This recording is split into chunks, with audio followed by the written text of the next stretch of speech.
What's up, guys, and welcome back to another episode of the Comman-Dads. I got Tone and Corey in the house. What's up, guys? What's It's just I'm just gonna get a soundboard and just say the rent before Corey didn't even have to talk. I can just hit the button and it says rent, and then hit another one. And what are you usually blood say? pressure? My Yeah, blood pressure. The scale. I don't know. Oh Just gosh! a different button every time. How's it going, Tech? I'm chilling, man. Chilling. Another year of life. Thank God. I'm grateful. Chilling. That's right. Happy belated birthday. Appreciate it was that, Sunday, man. And then your dad's birthday, and so you guys had a good weekend together. Yeah, it was lit. It was too lit. I need. How much do you remember? Did you guys go to some game? We went to the Defenders game and left. Defenders game. That's what it was. Left at halftime. The first, they got spanked. I don't want to talk to them fools. Oh, I didn't even see the game. Oh no, they 45-12 final. They got destroyed. Oh gosh, that sucks. Happy birthday to you, I guess. I went to a brunch after that. I didn't care. Yeah, okay. The game didn't exist after I left. Like it's a Commanders game. It didn't hurt me that much. What's up, Elijah? What up, Bob? What up, Daniel? Scooty was Bob Scooty. again. What's up, everybody? So what's new in Dadland there, Corey? It was another Daddy Daycare Wednesday for me. I didn't have to work today. So we went to get my wife's car serviced. So the funny thing is, he was still hungry. He was still hungry getting in there when we came in there, and everybody's like looking at him, and it was like one of the salespeople knew my wife. It's like, oh, it's like, yeah, you're Randy's husband, right? I was like, yeah. It's like, is this the baby? I'm like, well, I'm thinking they're like, yeah, that's the baby. I just randomly rolled this thing up in here, like what? But he was good. I was impressed. Like, he got hungry. Like, if you took that bottle away, he acted like his whole world was getting ready to come crashing down. And then we had to go back. So I went and got some lunch, and we sat in the Panda Express for a little bit because like 5 minutes down the road from the dealership. Mm-hmm. He slept the whole time there. He slept the whole time in the dealership when we checked out. So, he was good. It was another Zane and day. Like, he can't stay inside with me. He has to go somewhere or he's going to act like an unmitigated fool. He'd be like people like the people who thought we should have drafted Cooper DeJean and should have given our left kidney for a tackle. Yeah, for a tackle and everything. That's what he would have acted like if he stayed at home. So, but no, it was good week or good day for us. So. What about you, Toad? Oh man, so what's new in Dadland this week? Well, we already talked about the birthday, so thank y'all for the birthday wishes first and foremost. Secondly, I had a rant on Instagram. So you guys follow Instagram, Person Sports Network _ heard the rant. Can I segue on his that, son woke up at the beginning of it. We were I don't remember where we were at. No, yeah, we were at work. And I had we had an event at work, and I was sitting at one of the tables, right? And all I hear is, and all I'm sitting there, Randy, the baby's there with me, and I play Tone saying, and he's like, "Hey, yo, shut the bleep up!" I was like, he like gets up like it's startled and crying, and Randy's looking at me like, "What are you at?" I said, "This is Tone. This is who I do the podcast with on Wednesday nights." I said, "I'm sorry. I'm glad there was nobody on there." So Protec almost cost me my job. Thank God nobody was around. So. My fault. First of all, my fault now. Secondly, I did get a disclaimer. I said, "Hey man, there be some profanity in this. I might even said anything. So I get some profanity in here, so don't get mad now." I told him shut the F up because he kept crying, bro. Yes. Why we get Kool-Aid? Yes. Why we get Cooper DeJean? Why we trade with the Eagles? Why we let them get this dude? Like, what's going on? shut the heck up. I don't hear that bullshit. But yeah, not here no there. But doing dad land. Mm-hmm. So when I did the rant, TJ in the next room dying laughing. I don't know why he laughed. I come in the room after I dropped this Instagram rant, and this boy just smiling, laughing. And he didn't start smiling, laughing until I started talking. Because I heard him was quiet as a church mouse. Yeah. I go to him, I'm like, what is he laughing about? And he like, Chanel, like, he's laughing at you, babe. I'm like, what did I do? He said, he was like, he started laughing a little bit. And when he said, why we trade with the Eagles? Why we didn't get Kool-Aid? He started dying. I'm like, he loved the yeah, mad fan voice. why we didn't get Kool-Aid? Why we trade with the Eagles? Or the Eagles get this guy? I gotta say, God can say the N-word, but get. If you can say it, I can say it. No, kidding. All right. I'm not saying that word. Sketch. I'm not getting Tim's. I'm not getting Montez perfect line with sketch. That's too funny. Anyway, good. Well, so we found out this week that we were on the assumption that we wouldn't go past 39 weeks. But then we were at the doctor's appointment, and then they said, well, now we won't go, like, they won't induce until 39 weeks.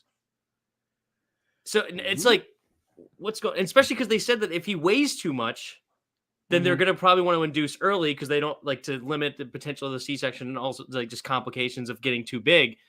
And at 36 weeks, he's already 7 pounds, 5 ounces at 36 weeks. Jeez. And his stomach's in the above 99 percentile, according to the ultrasound. Yet his leg is only like length, his femur bone or whatever is only in the 18th percentile. So he's just a short, fat tubble, like a bowling ball ready to come out. But so we're like, okay, yeah. So we're like, all right, well, this probably means that they're going to say deduce. Then they're like, or induce earlier. Then they're like, not until 39. So we're kind of like in limbo of, okay, is he coming sooner or is it like later? We're basically, yeah. So when they say they're not going to let us go past 39 weeks, they literally were okay, I guess, with us going to 39 weeks in 6 days, which is essentially 40 weeks. It's like, why even say this? Just don't say we won't let you get, just say we won't let you get to your due date. That's all you would say instead. But anyway, so now we're kind of confused on when he's going to come or when he's not going to. I don't know, because he's probably going to be induced because I was late. Selena actually came. No, Selena was late. Her sister was late. Everybody and then my siblings were all scheduled C-sections after that. So I don't think there's anything in our genetics that says that this kid's going to come early. On time. Yeah, or on time. So it's going to be induced at some point.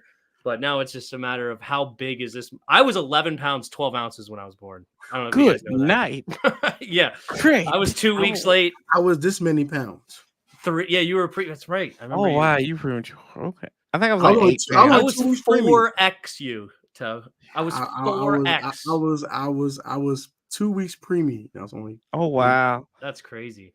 My mom didn't look pregnant. Like people did not know my mom was pregnant. So she didn't say my goodness. She had me. Because she gained like 15 pounds. Mom's already skinny. They couldn't tell. They thought she just gained weight. They didn't know. No one knew. When did you come? You said how early? 2 weeks early. Oh, that's it? And you still were only 3 pounds? Yeah, crickets. So yeah, at 36 weeks, my son's already 2X according to the ultrasound. We'll see if it's true or not. OD. Yeah, Zane was 9'7". 9'7". Yeah, he was 9'7". That was. Did Rindy have a gestational diabetes? No. Oh God, have I told y'all this story? So we went to take the test. She went to go take the test, right? Yeah. Guess what she had for breakfast the day before she went and took the test? She had a Pop-Tart and orange juice. And I said, I'm like, why? I said, what? I said, what are you doing? What? I'm just hungry. I'm gonna get some breakfast before we go take this test, right? Yeah. Guess what? Bro, we're getting tested for diabetes, but why would you take more sugar in, bro? In carbs. Well, it's before the test. Yeah, so she's just loading it up. Yeah. Took it. She ate it. She's like, I failed the test. And the worst part, we could have went back the next day, though. It was Thanksgiving Eve. So we couldn't go back until Monday. And then we had to sit there for 3 hours. So they had to poke and prod her like for 3 consecutive hours. She finally passed it though. But I was like, don't you ever, if we have another Or is she child, supposed to fast in the morning? Yeah, you're supposed to fast. They told her she was supposed to fast until from midnight till the time she had the test the second time around. But now she knows it's like surgery. You don't, after you done eating at midnight, don't eat nothing. Don't eat no more. Yeah. We could have went to IHOP and ate pancakes and crap right after that.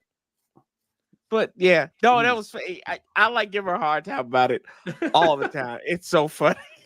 Yeah, I would have gave her a long took time. the test correct, but she was like 1 point over what they wanted. So if it was supposed to be like 120, it was like 121 or something like that. But then she did the second test, which was like a wait. I think it was like supposed to be an hour after you drink the sugar or something like that.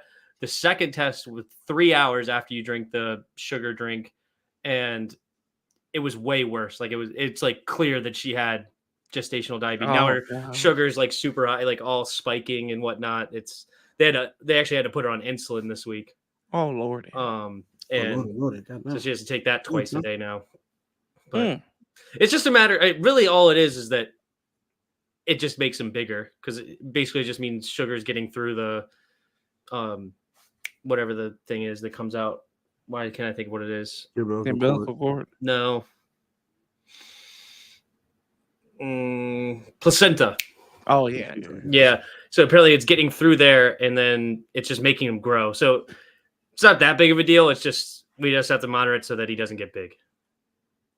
That's all. But apparently once the placenta leaves, then the diabetes leaves. So that's good. But anyway, all right. That's what's new in my dad land. And we got the car all cleaned up too. Just waiting on the seat covers now, and then we'll get the car seat in. So go ahead, baller. Yep. You got seat covers. I hear you now. Seat cover. Yeah, I went and got it cleaned. Like they couldn't quite get the stains out completely. Okay. It looks a lot better than what it did, because I paid for like a professional detailing or whatever.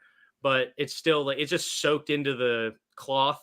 So like they cleaned it up and it looked good, and then when it dried, it like just a little bit would keep coming out, and they did it like 2 or 3 times apparently. So I'm just like, whatever. I'll just get tan seat covers and in the first 2 rows, and then who cares? Because the rest of the car is great. They cleaned it up really good. So anyway, all right. Should we get into some football? Let's do it. Hey, we got our favorite Ravens fan in the chat too. Oh yeah, look at that. Hawk TV in the house. What's up, Hawk? What's up, everybody? All right, Mr. Avenue. Before we get into the Washington specific draft, I've just decided we'll start with the mild or wild. But instead of doing like hypothetical situations, we're going to talk about what actually happened in the draft. And you tell me if this was mild or wild. I think all of them are probably going to be a wild, but still, the draft was insane. And we got to start with the first unbelievable pick of the day, Michael Penix Jr. to the Hawks, or to the Hawks, the Atlanta Hawks, the Atlanta Falcons. Mild or wild? No, I'll go first. Boy, mild or wild, Corey? What I say about this one? Oh God, it's wild. There ain't no question to ask. This is beyond what it makes us drafting Emmanuel Forbes last year make a whole lot of sense as opposed to this year. Like, you got to even give Ron grace for that one. But the fact that you just spent money on, like, a lot of money. $100 million almost on Kirk family member. On Kirk family member. Escrow. And this man is gonna be filing for AARP by the time he gets on the field in 3 years.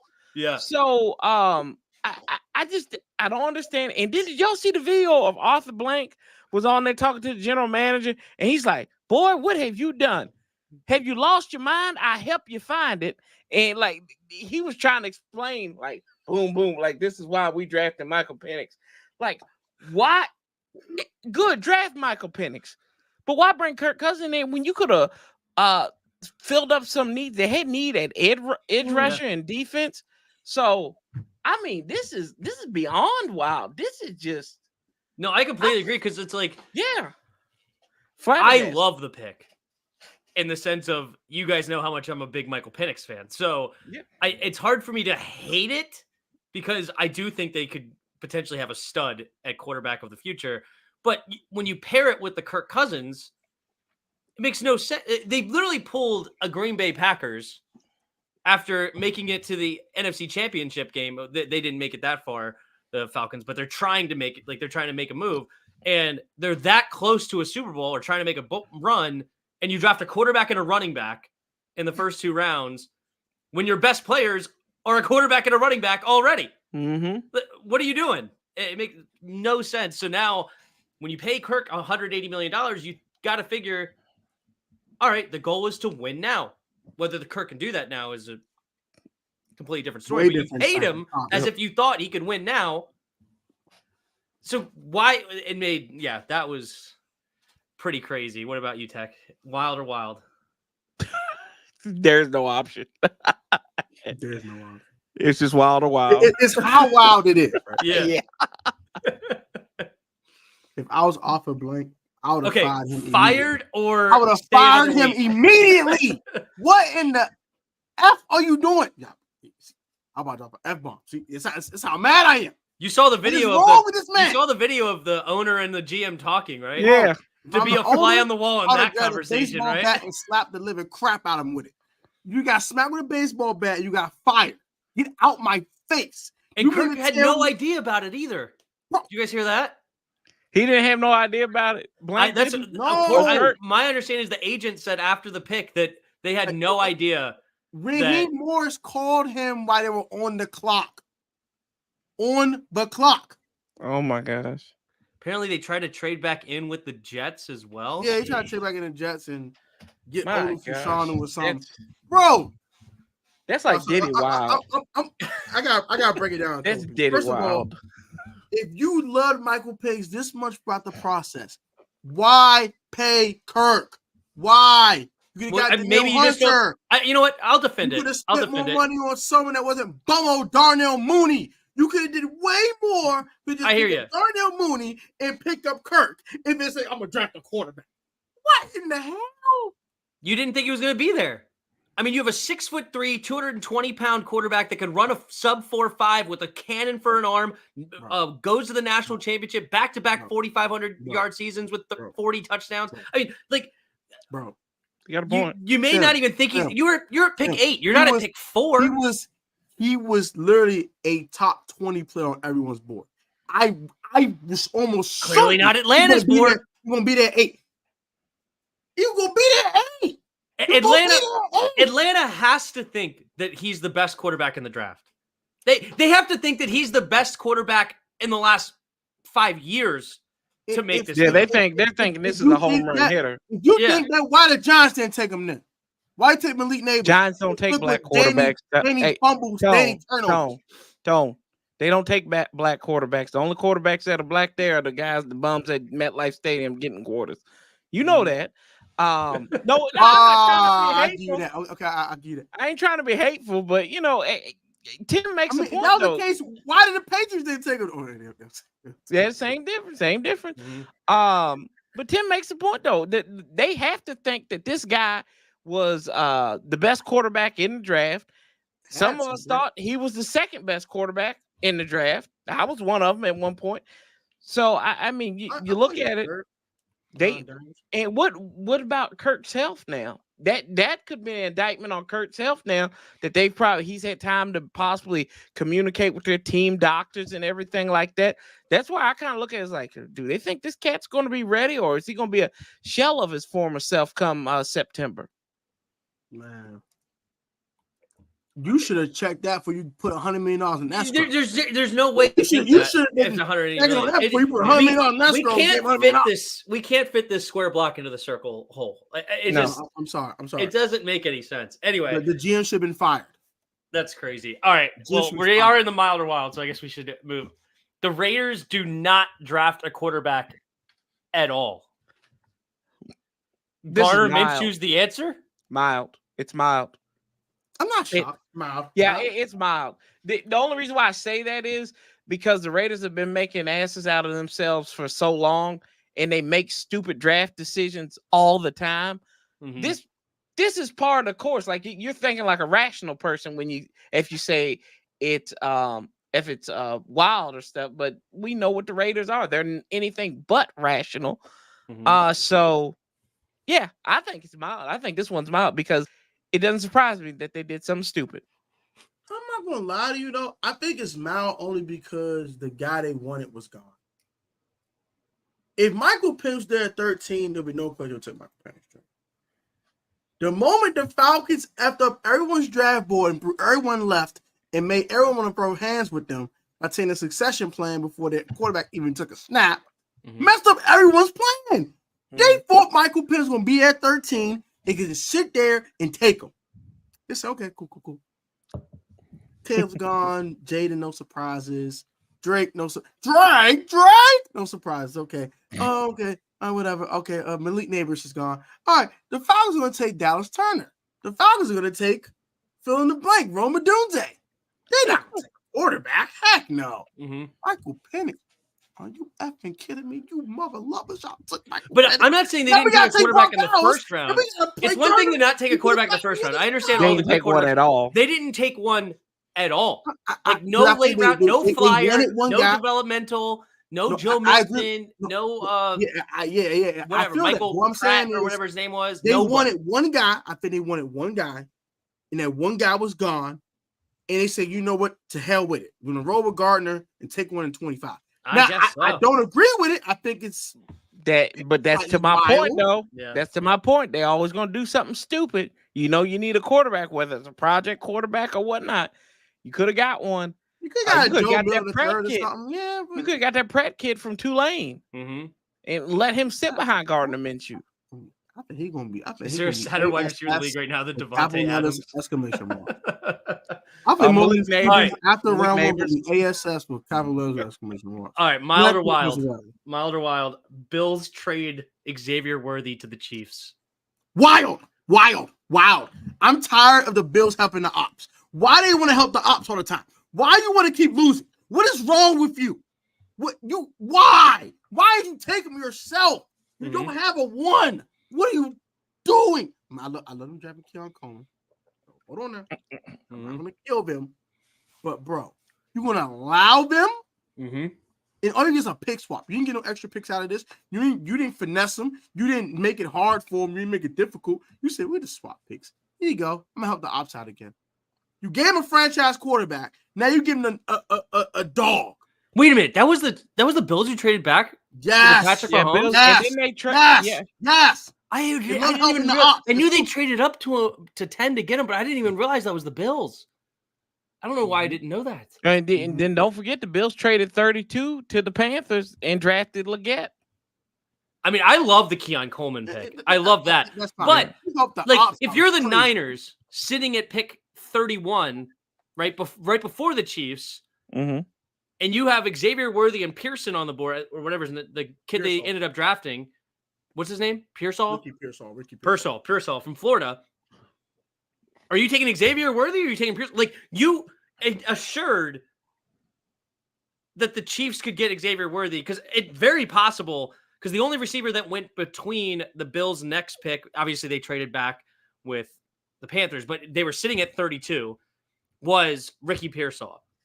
But at that point, like, would the Cowboys didn't want to trade back any further because they wanted the tackle. They knew the Ravens wanted a right tackle, so they would have taken Guyton. So the Cowboys wouldn't have traded anymore. The Ravens wouldn't have traded, most likely, with the Chiefs. They ended up taking crap. I'm forgetting who they took, but I doubt they trade back. And then the Niners took a receiver, so they're not going to trade back. They're going to take their receiver. So interesting. And the Niners very well could have had Xavier Worthy if it wasn't for the Bills. So, yeah, I thought that was pretty interesting. But I do love Keon Coleman pick. I know that you guys like to make fun of him, apparently, because he had a bad interview. No. That's not making fun of him. No. Don't be disrespectful. Yeah, he's like funny guy. He's hilarious. He makes me want to root for him. Like, good. I saw him, like, that's what I just thought it was hurt. Him and Bubba Gump, they're my two favorite wide receivers. Now, I got Macy's Keon, and I got Leggett, who is Bubba Gump, who is literally big country. He's a man. 9:30 in the morning. I had to get up with the dog. Yeah, I have to be a Panther. Oh, I'm real playing, bro. I got that plane, boy. I got my grits and chicken, boy. Eat that thing, boy. Got They that, gonna pay that boy boy. in grits and cornbred. They gonna pay him in grits and cornbread. That's all it is. Macy's Keon. Oh, bro. All right, mild or wild, and this is how we're gonna hop into the Washington Commanders draft. Yes. Okay. Washington takes D tackle at 36. Mild or wild? This is not as wild as you think it is. I'm going to call it mild because I thought this was a very Howie Roseman-esque pick. And what did I say about that? I thought about Jalen Hurts when they had Carson Wentz on the roster, right? Mm-hmm. Jonathan Allen, his butt, there's been rumors that he could have been traded at the draft time anyway. And he also has no guaranteed money going forward. You cut off a problem before it reaches your door. You're like, we're going to be proactive. And then you also solve another problem with that piss poor pick of Darren Mathis 2 years ago. And me, and Tone, Tim, have all played more hours on FedEx Field than he has in his damn career. So I don't think it's as wild. If you go back and look at it, initially, was it wild because you didn't really think about, like, people didn't really look at the whole picture of it? Dude, yes, I think I was silent. I think I was silent for a solid 30 seconds. You were furious. You were furious. I watched it. I just couldn't. I couldn't process. Like, it wasn't on my board. I didn't look up a single D tackle. I have no clue how good the D tackles are. I said it last week. D tackles off the board. Yeah. If there's any position not on the board, it's D tackle. I looked at the entire first round, and I kept seeing Johnny Newton be like top 20 in a lot of people's boards, top 25. Yeah. I was like, okay, I didn't even know who Johnny Newton was. Tape, I said he's a dog. No, he's a dog. Oh my gosh! But I didn't think no way we're going to take a D tackle. Actually, that's not true. I looked at one D tackle and it was Braden Fisk because Louis T mocked him or whatever. But it's like, but all right, that's the only one. But I didn't look at a single. I didn't look at Murphy, a row. Doesn't matter. Didn't look at all of them. So it was a wild pick. And I literally said the words, who let Martin Mayhew turn in the card? Who gave Martin Mayhew the card to turn in the second round? But no, it's way different than the Fedarian Mathis pick, though. Way different. We will talk about more when we go and actually grade through these picks. But anyway, I just had to throw that in there. It's not too wild because he's an animal. Yep. All right, before we hop into actually grading each pick and like just discussing each of these players, I just saw some noted things. Washington did not take a tackle in the second round. What do you guys think? Not shocked. I wasn't. Yeah, I wasn't shocked because the tackles, the big tackles had been, I guess, claimed at that point. They've been drafted at this point, and you didn't want to force the pick. So, like, they went best player available at the point. And I don't have a problem with that.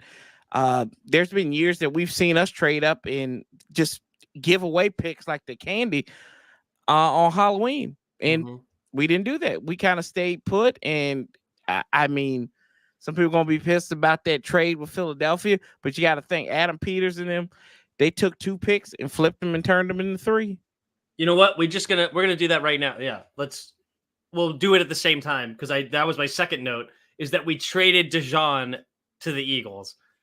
Good or bad? Like, we needed a corner, which we ended up drafting at 50. But what do you guys think about that noted move that we traded not just to anybody, but we gave it to the Eagles? I don't care about trading with the ops. The Bills did it. Why can't we do it? I don't care. I don't care. They traded to a Super Bowl contender. I don't care. I don't care. Cooper DeJean is cool. He cool or whatever, that's cool. Yeah. But we got an extra second rounder out of it. Ain't like we just gave the pick away like the Bills did. The Bills just pick swaps. We actually got something out of it. I ain't want to give that second pick. That's the only thing I was kind of a little perturbed about. But I don't care. I don't care. It was fine. Whatever. I don't care. Cooper DeJean is cool. I don't know why people's crying about it. I said, why we get Kool-Aid? And pick 78, that's the one we got in the Sam Howell trade, huh? Pick 78. Yeah, from the Howell trade. Yeah. But we moved up from the 5th round to the 3rd round or something like that? That's crazy. That was from the Seattle trade. That's awesome. So now, that turned into, obviously, my favorite pick, as we know. But anyway, Yeah, no, I completely agree that it's not ridiculous that we didn't take a defensive or offensive tackle because all the good ones were gone. Yep. I didn't like Patrick Paul. I didn't care for Kingsley. I didn't care for Kieran. I didn't care for. I looked at a bunch of different tackles. None of them moved the needle. Yeah, Blake Fisher. Yeah, no, BYU. No, thank you. So there wasn't a good tackle that you could plug and play at the left tackle spot. They were all projects, and I don't think they're going to be very good anyway. Now, you never know. They could always prove me wrong, but it makes 100% sense that we did not make the move there. And I was saying, I mean, you could go look at the video I made before the second round. I said the value was in the receiver and the cornerback position, not the tackle. They do. And what don't they take do. the tackle. Yeah. And it's like, okay, we can get at the corner. Now, obviously, there was even more value in the defensive tackle spot because he was a consensus first round pick. So blah, blah, blah with the Newton. So I came around to the Newton pick, obviously, because, yeah, we got 2 second rounders. And if you would have told me ahead of time that we would have taken a tight end and a corner at 36 and 40, I would have been cool. We got those anyway at 50 and 53, and we add a first-round talent to the team. So I thought the move was fantastic. And trading with the Eagles, I wasn't even a huge fan of Cooper DeJean. I think Cooper DeJean could be decent in the right system, but he's not a shutdown corner that you go lock up, go stop A.J. Brown, CeeDee Lamb, and Malik Neighbors. Well, I was thinking about if we drafted him, I was thinking about the other ones in the division. So yeah, like you're not asking him to do that. He's going to be a system guy with zone. He's not going to start this year anyway. They still have Slay. They still have Bradbury. He's going to probably play very little. We don't care. A lot of people and about the trade with the Eagles, stop crying. Well, we trade with the Eagles. The ops. Shut up. Yep. That happens all the time. We moved the 4th and 6th to the 3rd and the 5th. Yeah. 4th, not a 5th. So we moved from the 4th to the 3rd. Okay. Anyway. Yeah, no, I'm completely fine with the D tackle and completely fine with Cooper DeJean going to the Eagles. I'm not scared of a guy like Cooper DeJean. So, all right, you ready to hop into this draft and grade these picks? Yeah, let's do it. All right. Pick number 2, we took who I thought. You guys thought Drake May was still on the board. Or apparently, there's also been reports. You know what? Actually, that's one other note. Did you guys hear that we weren't interested in Drake May? We don't even talk about that. We weren't even interested in him. But hold on, I want to talk about it because I call BS. That is such a false report. Again, unless you heard it from one of their mouths, you don't bring a guy in for a top 30. Right. You don't have Dan Quinn dancing with him and smiling from ear to ear, and you had no interest in a guy. Right? Like it's ridiculous. True. He was completely an option. If Jaden Daniels, had something, God forbid, happen to him off the field in whatever way, a crazy story or something else, whatever, Drake May would have been 100% in our line of sight. So there's just that idea that we weren't interested in Drake May at all was ridiculous. Now, maybe he wasn't number 2. Maybe JJ was over him. Maybe even Michael Penix was over him. Drake May was definitely in there for sure. But yeah, anyway. All right, moving on. Jaden Daniels, 3,800 yards, 72% completion percentage, 40 touchdowns, 4 interceptions, quarterback rating of 146.5, 6'4", 210. Didn't do much at the combine, so we don't have did he run a 40 or is this just a made up number? It's probably a made up number. Might estimate it. Yeah, they estimated he might run 4 or 5. But I don't know if that's true or not. So I think this is just an estimated thing on Draft Buzz. But either way, how are we feeling? What are we grading this pick? A-Town Stomp, baby. A-Town Stomp. You like it? Hey. He's a dog. Corey? I give it A-. I think because it wasn't your boy. No. See, don't be this. See, don't do me that way. No, you gave it an A. I'm wondering where the minus came from. Explain the minus. You got to earn pluses with me. You don't have to give a plus. You could have just gave an A. Okay, A-. I do on the 3 points. That 3 point A plus A minus. Okay. No, I understand the points. I want to know where's the minus. you got to earn that plus with me. Like I think he's in the right spot. I think he's in with the right team. Like that's and I told y'all before. I said if we drafted Jaden Daniels, I was gonna like it, and I like it. I think that he seems like he's a little energized too coming in. I don't think he's taking that hat off since he got drafted last Thursday. Sorry to that house. He has had that hat on the whole time, and then his mama's doing the left hand up and everything like that. Oh, that's awesome. Mama Daniels lit. Mama I'm sorry, Miss Jackson. Woo. That's Angela Jackson. That's his mama's name. But no, I think I see good things out of this. But I always wonder where the pitfall is and where the growing pains will be, because they'll be there. They'll be there. There's no problem. But I like to pick, even though Roger was saying, I know Roger's up in here. Roger was saying in that chat that anybody Adam Peters picked was gonna be a bust. So I don't think he's gonna be a bust. I think he's gonna be a good pick. I'm kidding, Roger. I'm kidding. I love you, brother. You know that. Roger loves him. I know. Roger's a huge JD fan. I know. I was totally the kid in school too. If you give me where did the minus come from? What's going on with that? You know what? No. Well, if I were to give an A minus, right? I guess because that's probably where I'm at as well, because I like the pick also, but I was a big Michael Penix guy, so we didn't get the guy I wanted. Right. But I think we got a really good player. The big minus would be his arm talent. He doesn't have the elite arm talent where he could just drop back and throw it 70 yards. Or, well, nobody can do that. But you get what I'm trying to say. Like, have a fantastic throw on that. So he is somewhat, limited is harsh, because obviously I think he has a strong enough arm to make all the NFL throws. It's just not. It's competent, but not elite. It's competent. Exactly. So, and I also don't think he's as fast as a guy like Lamar Jackson. I know a lot of people want to comp him to a Lamar, or even to maybe even a Justin Fields. I don't think he's that fast, but again, he's fast enough, because there's guys like Mahomes that run in the league, and he's way faster than Mahomes. There's Josh Allen. He's way faster than Josh Allen. There, even guys like Joe Burrow have good runs in the league. Or Sam Darnold had that 50-yard run against Denver a few years ago. Of all people, Sam Darnold. Daniel Jones. Oh, he's definitely faster than Daniel Jones. I think he ran like a 21 miles an hour or something like that within the ball in college, and that was like the fastest recorded time with the ball or something like that. Whatever it was.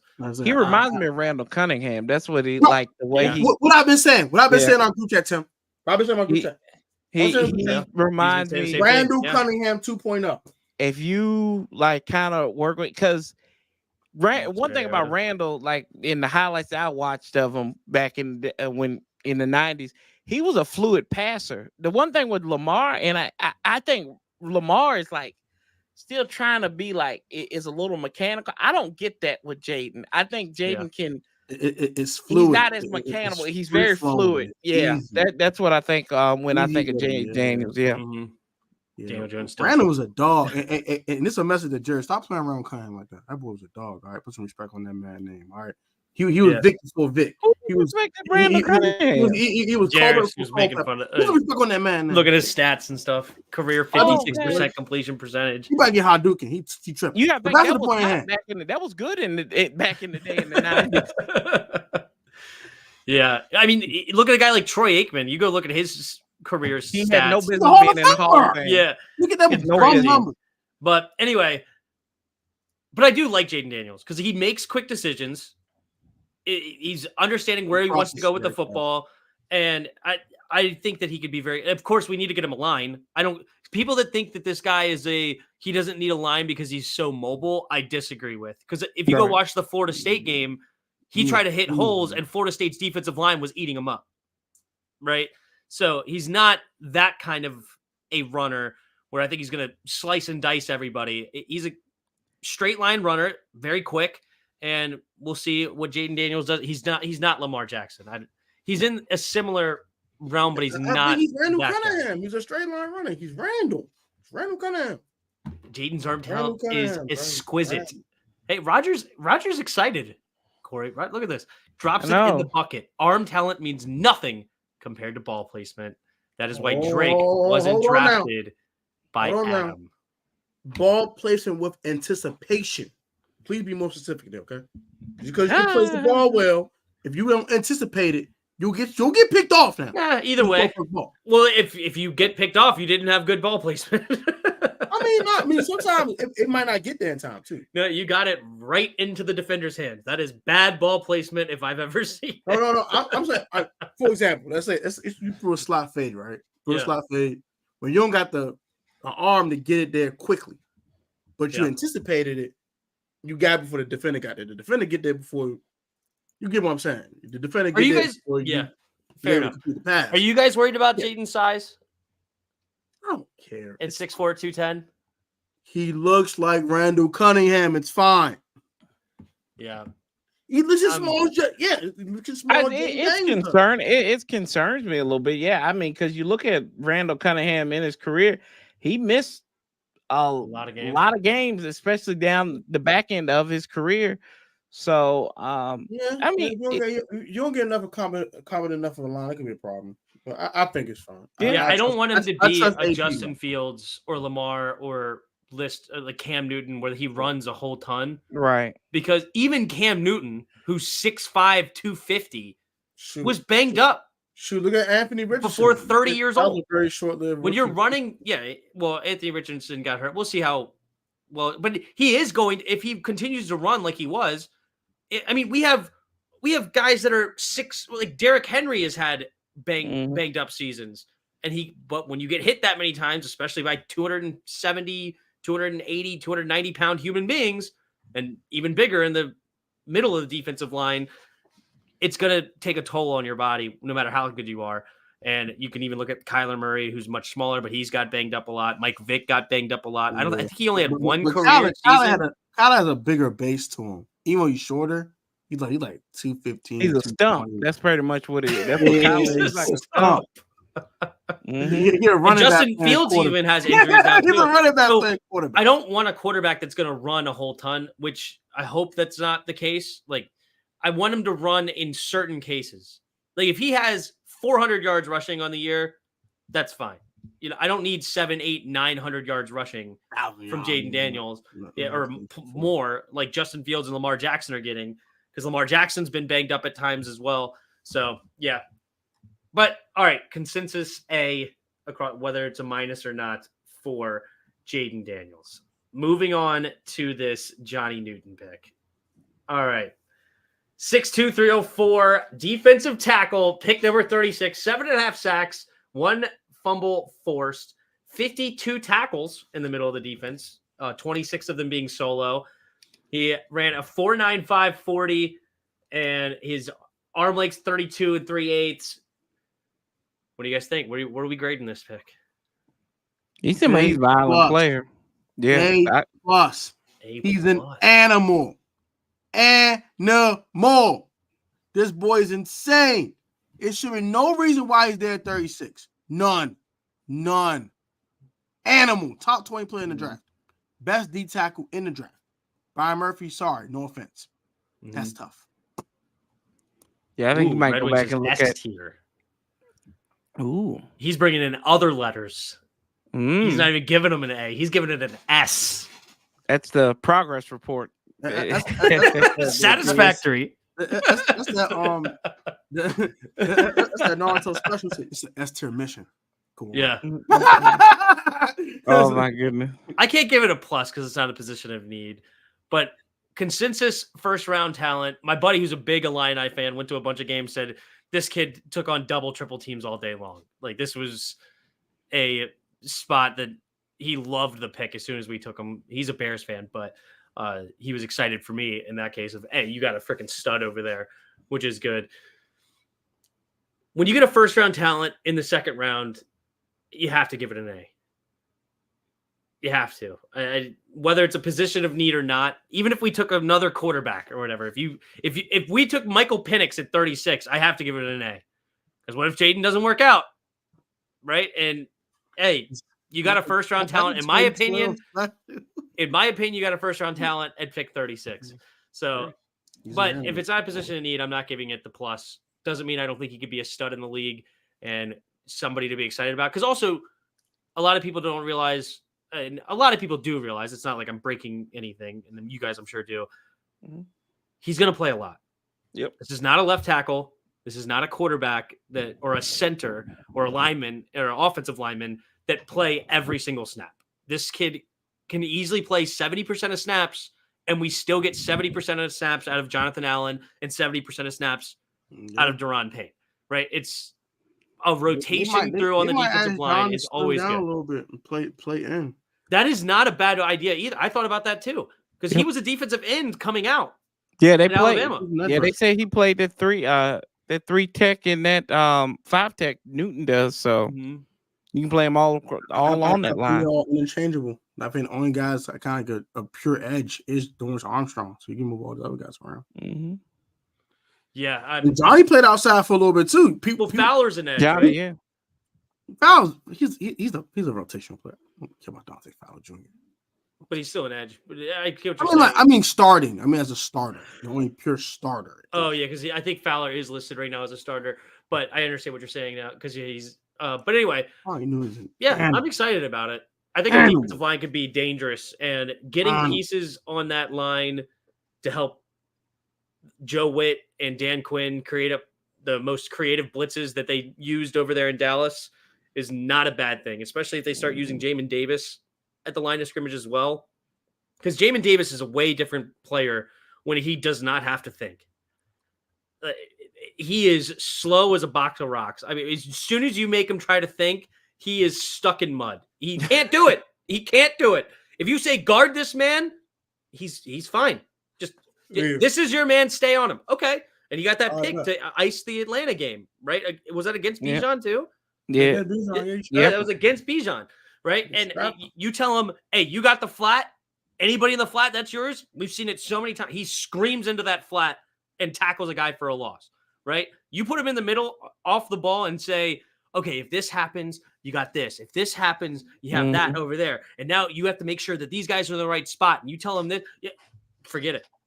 Forget it. He can't do it. No. So now if you use him in a Micah Parsons type role, I know Jarris has talked about this many times, but I don't think he's going to be as good. Jarris thinks he's as good or better than Micah. I don't think that. But if you use him in that type role, he could be a lot better than the player than he is right now. Jamin will be cut. I don't think so. I think he's a former first round. They're not cutting him. No, I don't think he's going to be cut. They're going to use. He's too much of an athlete to be cut. Too much of an athlete. Stop. Johnny knew it was the best pick we could have had there. That's probably true. I don't think there was another guy. And then, you know what? Somebody brought it up earlier. What do you guys think about Atlanta making another great pick, lols, trading up to take a D tackle, trading over Washington, but to not take the consensus first round pick? They took I'm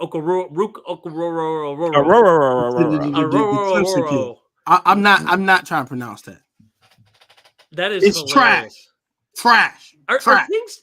This is just. I just thought about this, and this is this turning for Washington?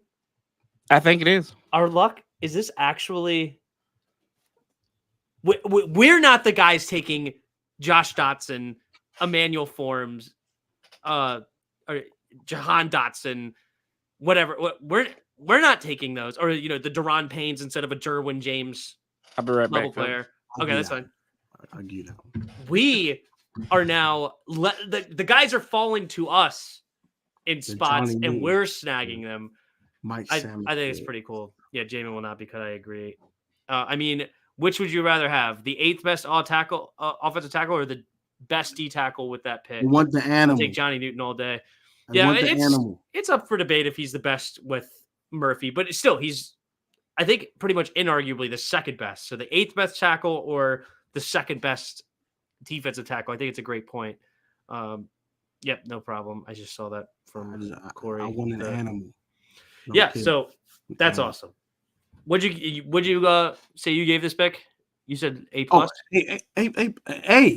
Animal. He's an animal. A for animal. Animal. I love it.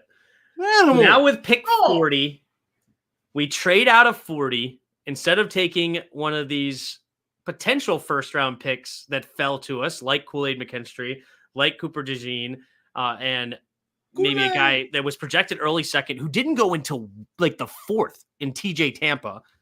That was wild. And there was Inistall, who was also rated, like, I think on ESPN, like pick 29. So there was potential really talented players there at corner. And we moved back to pick 50 to take Mike Sanderstill from Michigan, 5'9", 182, which he is 4 inches shorter than Emmanuel Forbes and yet 12 pounds heavier. Okay, just saying. Then 5 interceptions, 6 pass defenses, 151 interception yards as well. I heard that he brought a few of those interceptions back to the house. 36 tackles, 6 pass defense. He ran a 4.47 40, which is not the fastest 40 you ever heard of. But Adam Peters talked about it. He's not an outside guy for us. He is going to play inside and play the slot. Where are we grading this pick? Mike Sanderstill is the best slot corner in this class, and it's not close. It's not. It's not for there's no debate. There's no argument. There's none of that. If you think anyone's better than Mike Sanderstill in the slot, you are insane. I've been harping when Mike Hilton was a free agent to get Mike Hilton. We got our Mike Hilton in Mike Sanderstill. This is Marcus should give up. Marcus Mariota need to give that 0 right now. Put 00. Put an extra 0 next to him. He's trash. I want to see him nowhere near the field. What do you think about Mike Sanderstill? Oh, the trade back from 40 to 50, instead of taking the guys like Cooper DeJean, who else went right there? Or Inistall or a Kool-Aid McKinstry. Instead of taking one of these guys who a lot of people had potentially in the first round, like the back end of the first round, we could have had 2 guys projected in the first round. Instead, we trade back and take Mike Sanderstill. What championship style defense was Cooper DeJean on? Yeah, that's what I want to know. I know Kool-Aid was on a couple. Probably was he on one in Alabama? The only thing I wanted Kool-Aid was we could smash through windows. We say, oh yeah, but I like this pick. The guy, you know who he reminds me of? Quentin Dunbar, and just his path, because he was a wide receiver. Yeah, he played wide receiver, and then he became a cornerback. I can see that. Now, I'm not saying just his pathway. I'm not saying his skills, his size. Those are two completely different things. But just where he got there, and we did get some production out of Dunbar. I know he's a little short, but when Nick Saban's out here giving you praise about pound the best slot corner, I think that's a win for us. That's an A for me also to get that guy there. And you bring some leadership too, some young leadership. He's a little bit older. So give me old Mikey. This was a pick that shocked me, but shocked me in a good way, because I watched the college football playoff games on the channel. He jumped off the screen many times. I even said, you could probably go find it in one of those live streams where I said, I would love this guy on our team. You know, I didn't know his measurables. I didn't know anything about, I didn't know how fast he was, whatever. But as far as a guy that, when they're playing Washington and they're playing Alabama, and a guy that came off the tape, Sanders still did that. And I was super excited when I heard this name. Of course, I didn't know he was on our radar. I had no clue that this was a guy. He ain't do a top 30 visit with nothing. Yeah, and I was shocked by it, but it's arguably the first pick in a long time that I was shocked. In a good way. But in a good way, that we actually ended up with a guy like this. And I'm sure a lot of other people that knew who Johnny Newton was, they were probably similar. Like, wait, what? We took a D tackle, but we took a super talented guy. That's how I felt with Mike Sanderstill. And I love it. I do think he's a dog. He can, as you said, Corey, championship caliber defense, championship caliber player, won the championship. knows what it takes to win. So I was very excited about this pick as well. So I would also give it an A. We needed it. We needed a slot. We need corners in general. Like the whole cornerback room can go. Like we did add a few corners. We'll see how those pan out as far as the ones that Dan Michael Quinn and Davis company brought in. But you guys know how I feel about Emmanuel Forbes. Benjamin St. Juste is a guy that had showed flashes early, but he did not play well last year. Maybe in a new system he could be better, but I think he's more of a man-to-man guy. So if we play more zone again, I don't know how he's going to play there. Let's be honest. You said the same thing about Drew Lock. So, dude, y'all leave that man alone about Drew Lock, bro. Made me sad. No, it's okay. I'm not going to go on my Drew Lock rant. I'm not going to do it. We're going to stay on topic, guys. We're going to stay here. Okay. Do it. Embrace the dark side. All right. Anyway, I like the pick as well. I think Mike Sainristil is a very good pick for us. And the new Mike championship caliber and Mike Sainristil. Hey, we have 3 picks so far, and we took 3 A's. What do you guys think I'm going to give the next pick? Oh, gosh. Pick 53. It's not even on this list. It's not on this list. Go first. Like Go first. I'm out of here. This is like gold standard right here. I'm going to sit here and sip on my water and just watch you just be a big man child for the next few minutes.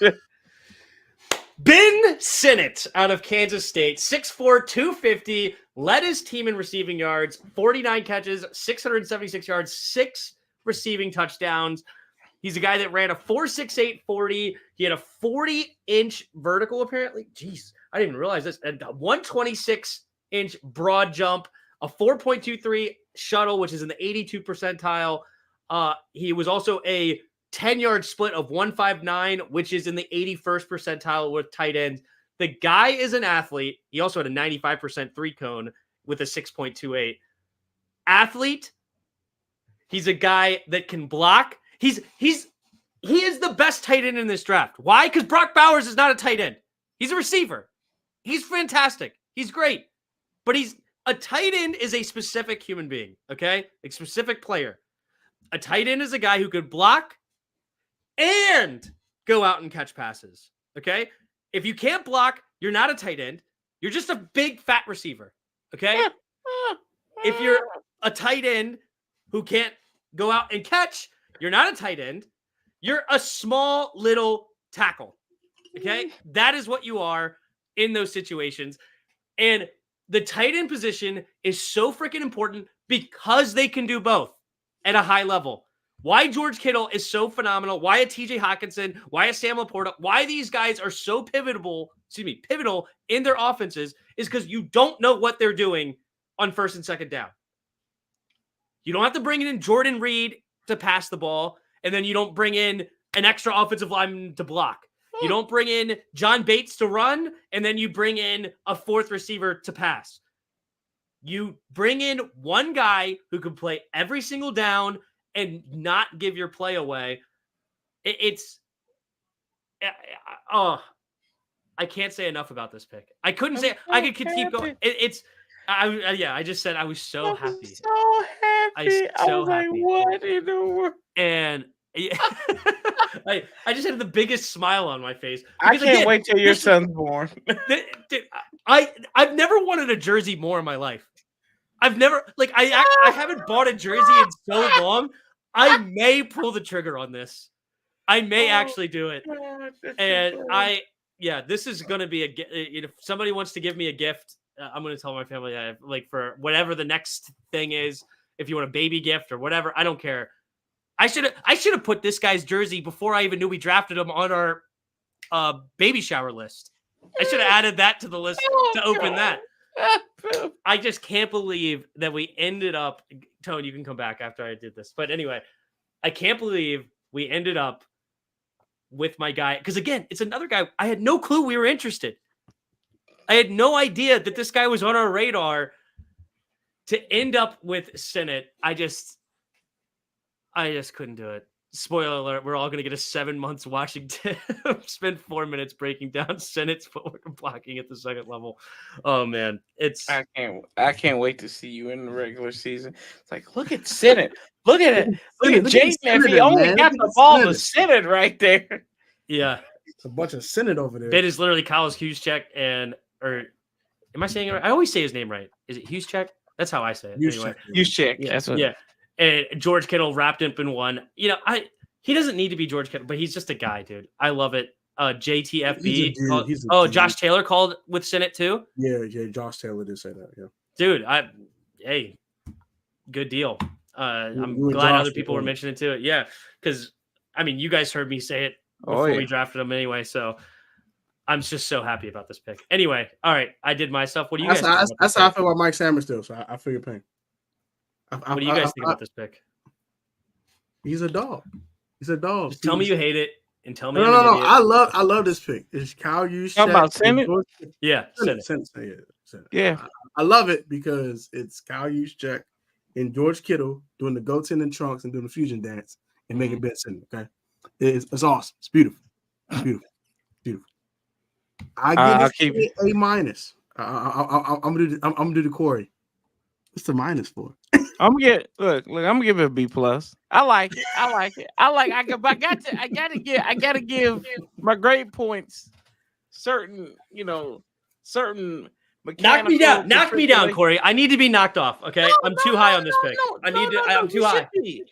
No, I agree with you because I was watching the draft.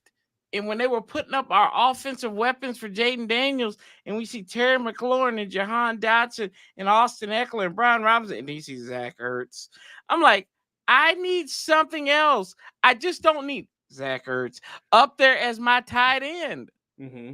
Like, I need somebody who's more excited. Like, I was a Johnny Bates fan. Obviously, he's not working out. He's not going to work out for it. We got Monty Rogers coming back, Cole Turner, soft as ice cream. And then we have Zach Ertz. I just look, Ben Senate, come on to it, buddy. I think he is built like Chris Cooley. When I heard H-back, I automatically thought Chris Cooley at the point. Some people didn't like it. I was listening, like I heard Chris Russell didn't like it, or he was like, it wasn't the best pick at that value. We needed a tight end.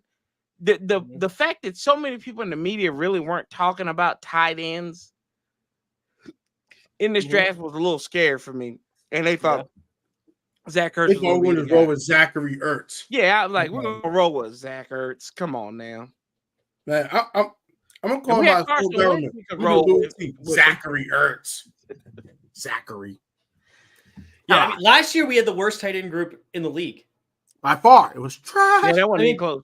Man, who remembers the hype Cole Turner was getting in that freaking in the preseason? And all the practices. Oh, he's scoring a touchdown every day. Oh, he's just doing great, and he's so amazing. And that old 90-year-old woman who came to training camp, she was scoring touchdowns too every time she was out there. Don't mean she should be making the team. Yeah. Like, he literally disappeared. I remember in the Buffalo game when he had a couple of catches early on, and then I'm like, where in the ham sandwich is Cole Turner at? I was sitting there on the first game of the season. Where's Cole? Did he go into witness protection? Did he see a murder or something? Yes, he did see a murder. He saw a murder of this offense and his quarterback, Sam Howell, at the time. So, I mean, come on, let's be honest. Yeah. He's been overhyped since he got here. He's shown you nothing, and people still love him. It's why people like Rio and company go on here and make fun of us because we love Jags. We just love just the guy. And that's exactly what Cole Turner. Yeah. He's nothing but just a guy pick. And we love and people still love him. Yep. Yeah, I happened to watch a lot of him at college because I was watching a lot of film on Carson Strong. Yeah. And he was I saw many drops. He was not exciting. Zone beating tight end.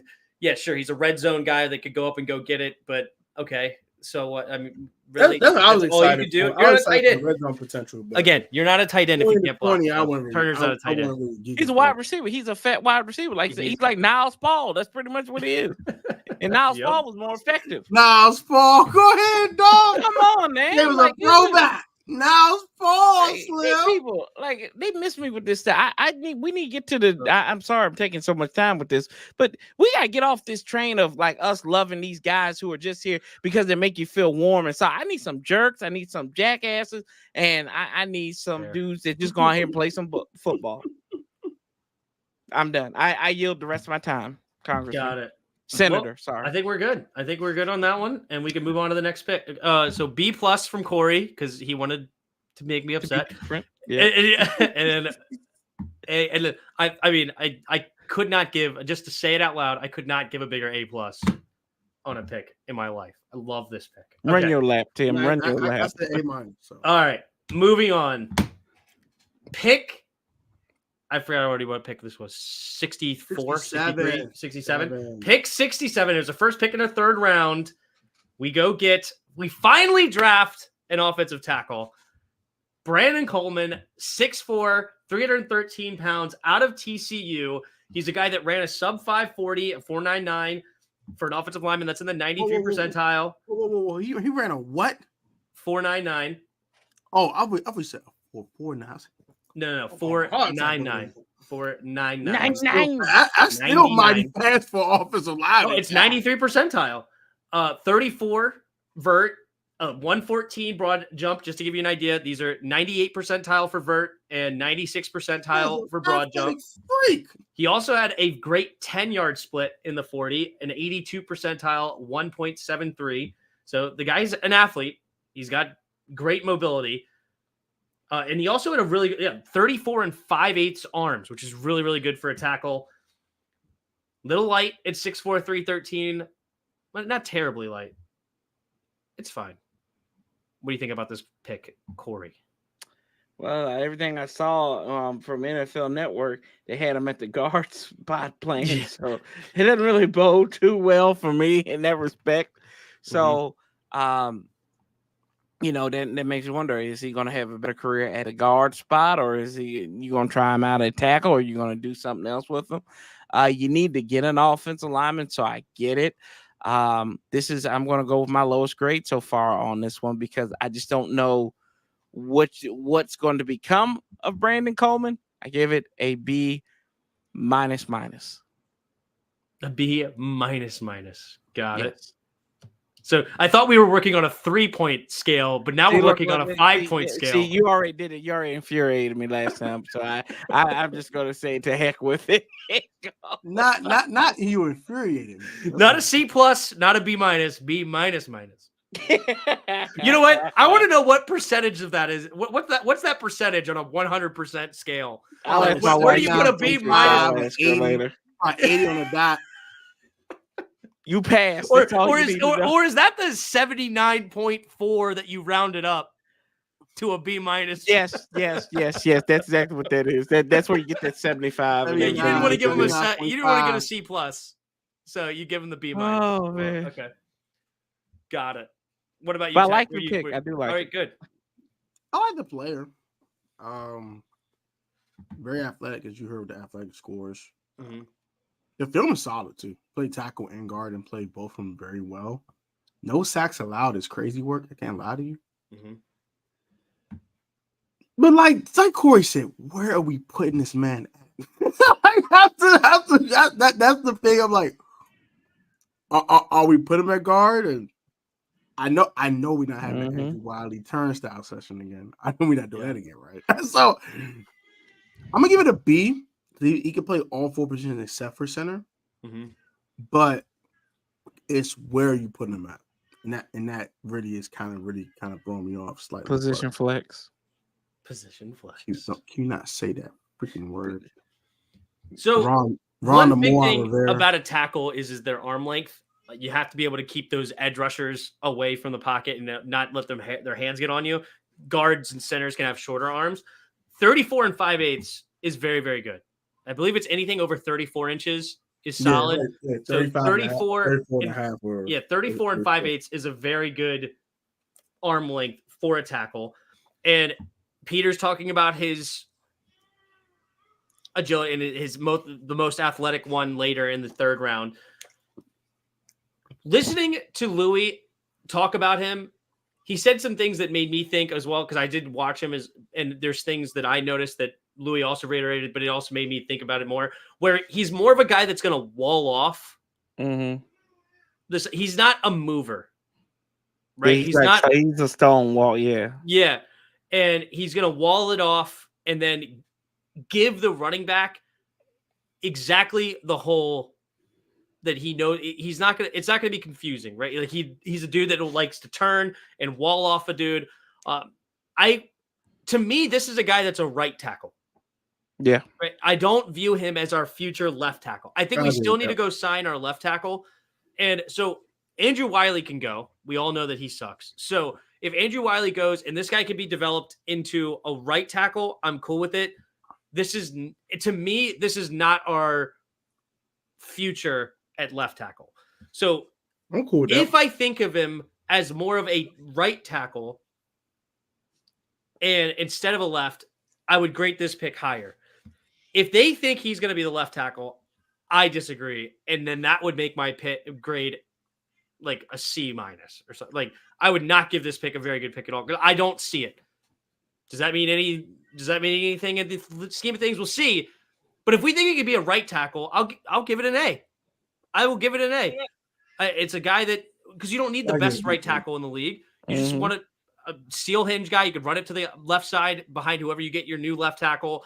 And he's going to be, and Jaden Daniels already is going to see that way. So if he does get beat in one direction or the other, Jaden Daniels can just run the direction he didn't get beat, right? So if he gets beat over the top, Jaden Daniels, how many times do we see that against us where our Chase Young runs around the pocket, quarterback steps up, runs right, and there's a gaping hole, right? Yep. If a million times, if our right tackle can do that for Jaden Daniels, that makes it infinitely easier for Jaden Daniels.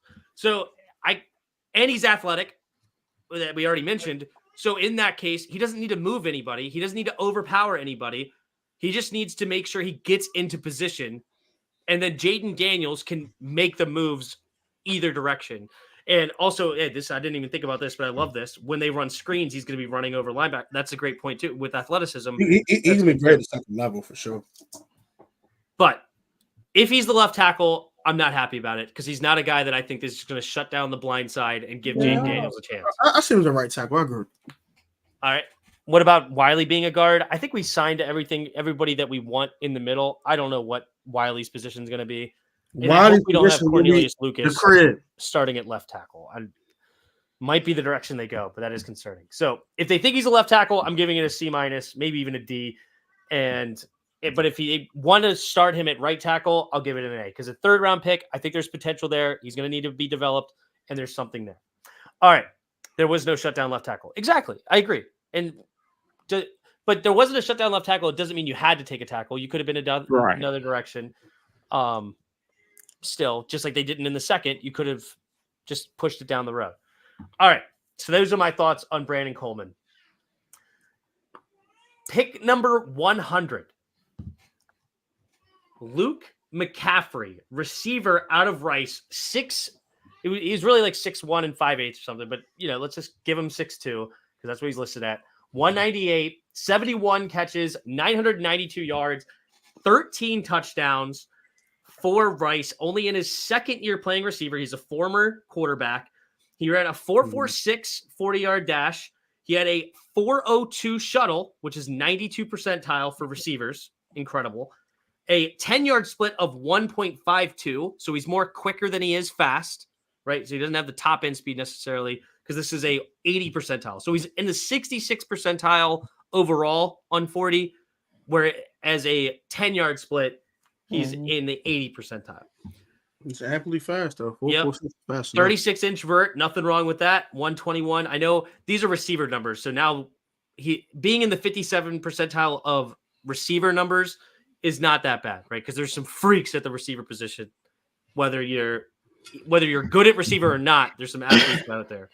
3-cone, though, 6.7 seconds, which is good for 89 percentile. Very good athlete from Luke McCaffrey. Where you guys head on Luke? I'll let Corey go first. I thought it was kind of a reach, to be honest with you, because I was looking at some spots, the PFF most notably, but they had Jaden Daniels like as the 20th best player on the thing. But I noticed that he was like buried behind a lot of receivers. Like I think he was the 146th best prospect they had on there. I know we were looking for receiver, but I thought we were looking more for like possibly a big body receiver. We don't know what was going on in their room, but that's what we kind of thought like the consensus was. You can't deny his lineage, right? It's kind of like dealing with Eli and Peyton almost. Ed was a good receiver. Christian is probably the best offensive player in the game right now. And now you have Luke. So if he, by osmosis, if he gets anything from his brother and his father, we're going to be all right. I like to see what he works, how he works in this offense.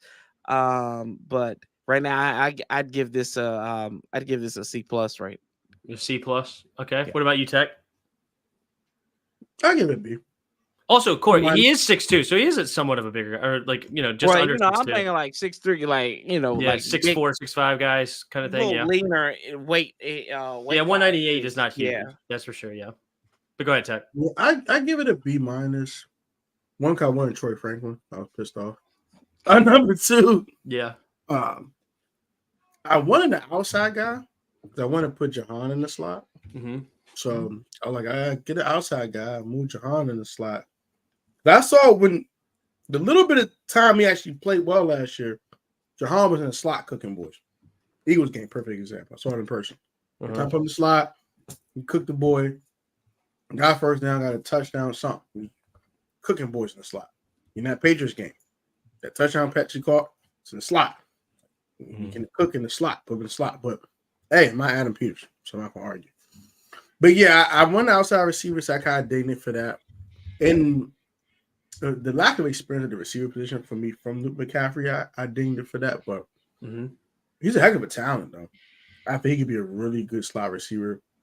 I know me and Tim talking in our group chat with Jairus, and I literally see a lot of Cooper Kupp and Luke McCaffrey. And if I can get my glass of Cooper Kupp, I'll take it. And so, yeah. Luke McCaffrey, B-. Not because of him necessarily, but the factors around him and the pick. And I think we kind of reached for him a little bit too. So, yeah, I'll get a B-. He's still a solid football player, though. I'm not attacking him as a player. Yeah. So, around the player. I love this pick. I love our draft in general, but I actually really like Luke McCaffrey. He is not a polished receiver now, right? Only 2 years in. He had real production this season. Former cornerback at Nebraska. Here's another guy that he could comp to. An undrafted guy in 2013. 6'2", 195. A guy named Adam Thielen. Here's another one. Right? And this is a guy that I love his attitude. He's a guy that's not afraid to go and get it, like a catch. He will let his head get knocked off of his body before he makes a grab, or before he lets the ball hit the ground, right? His head will hit the ground first before the ball. Adam Thielen was different. He was undrafted. Okay, so it couldn't be that different because apparently he wasn't on any team's radar.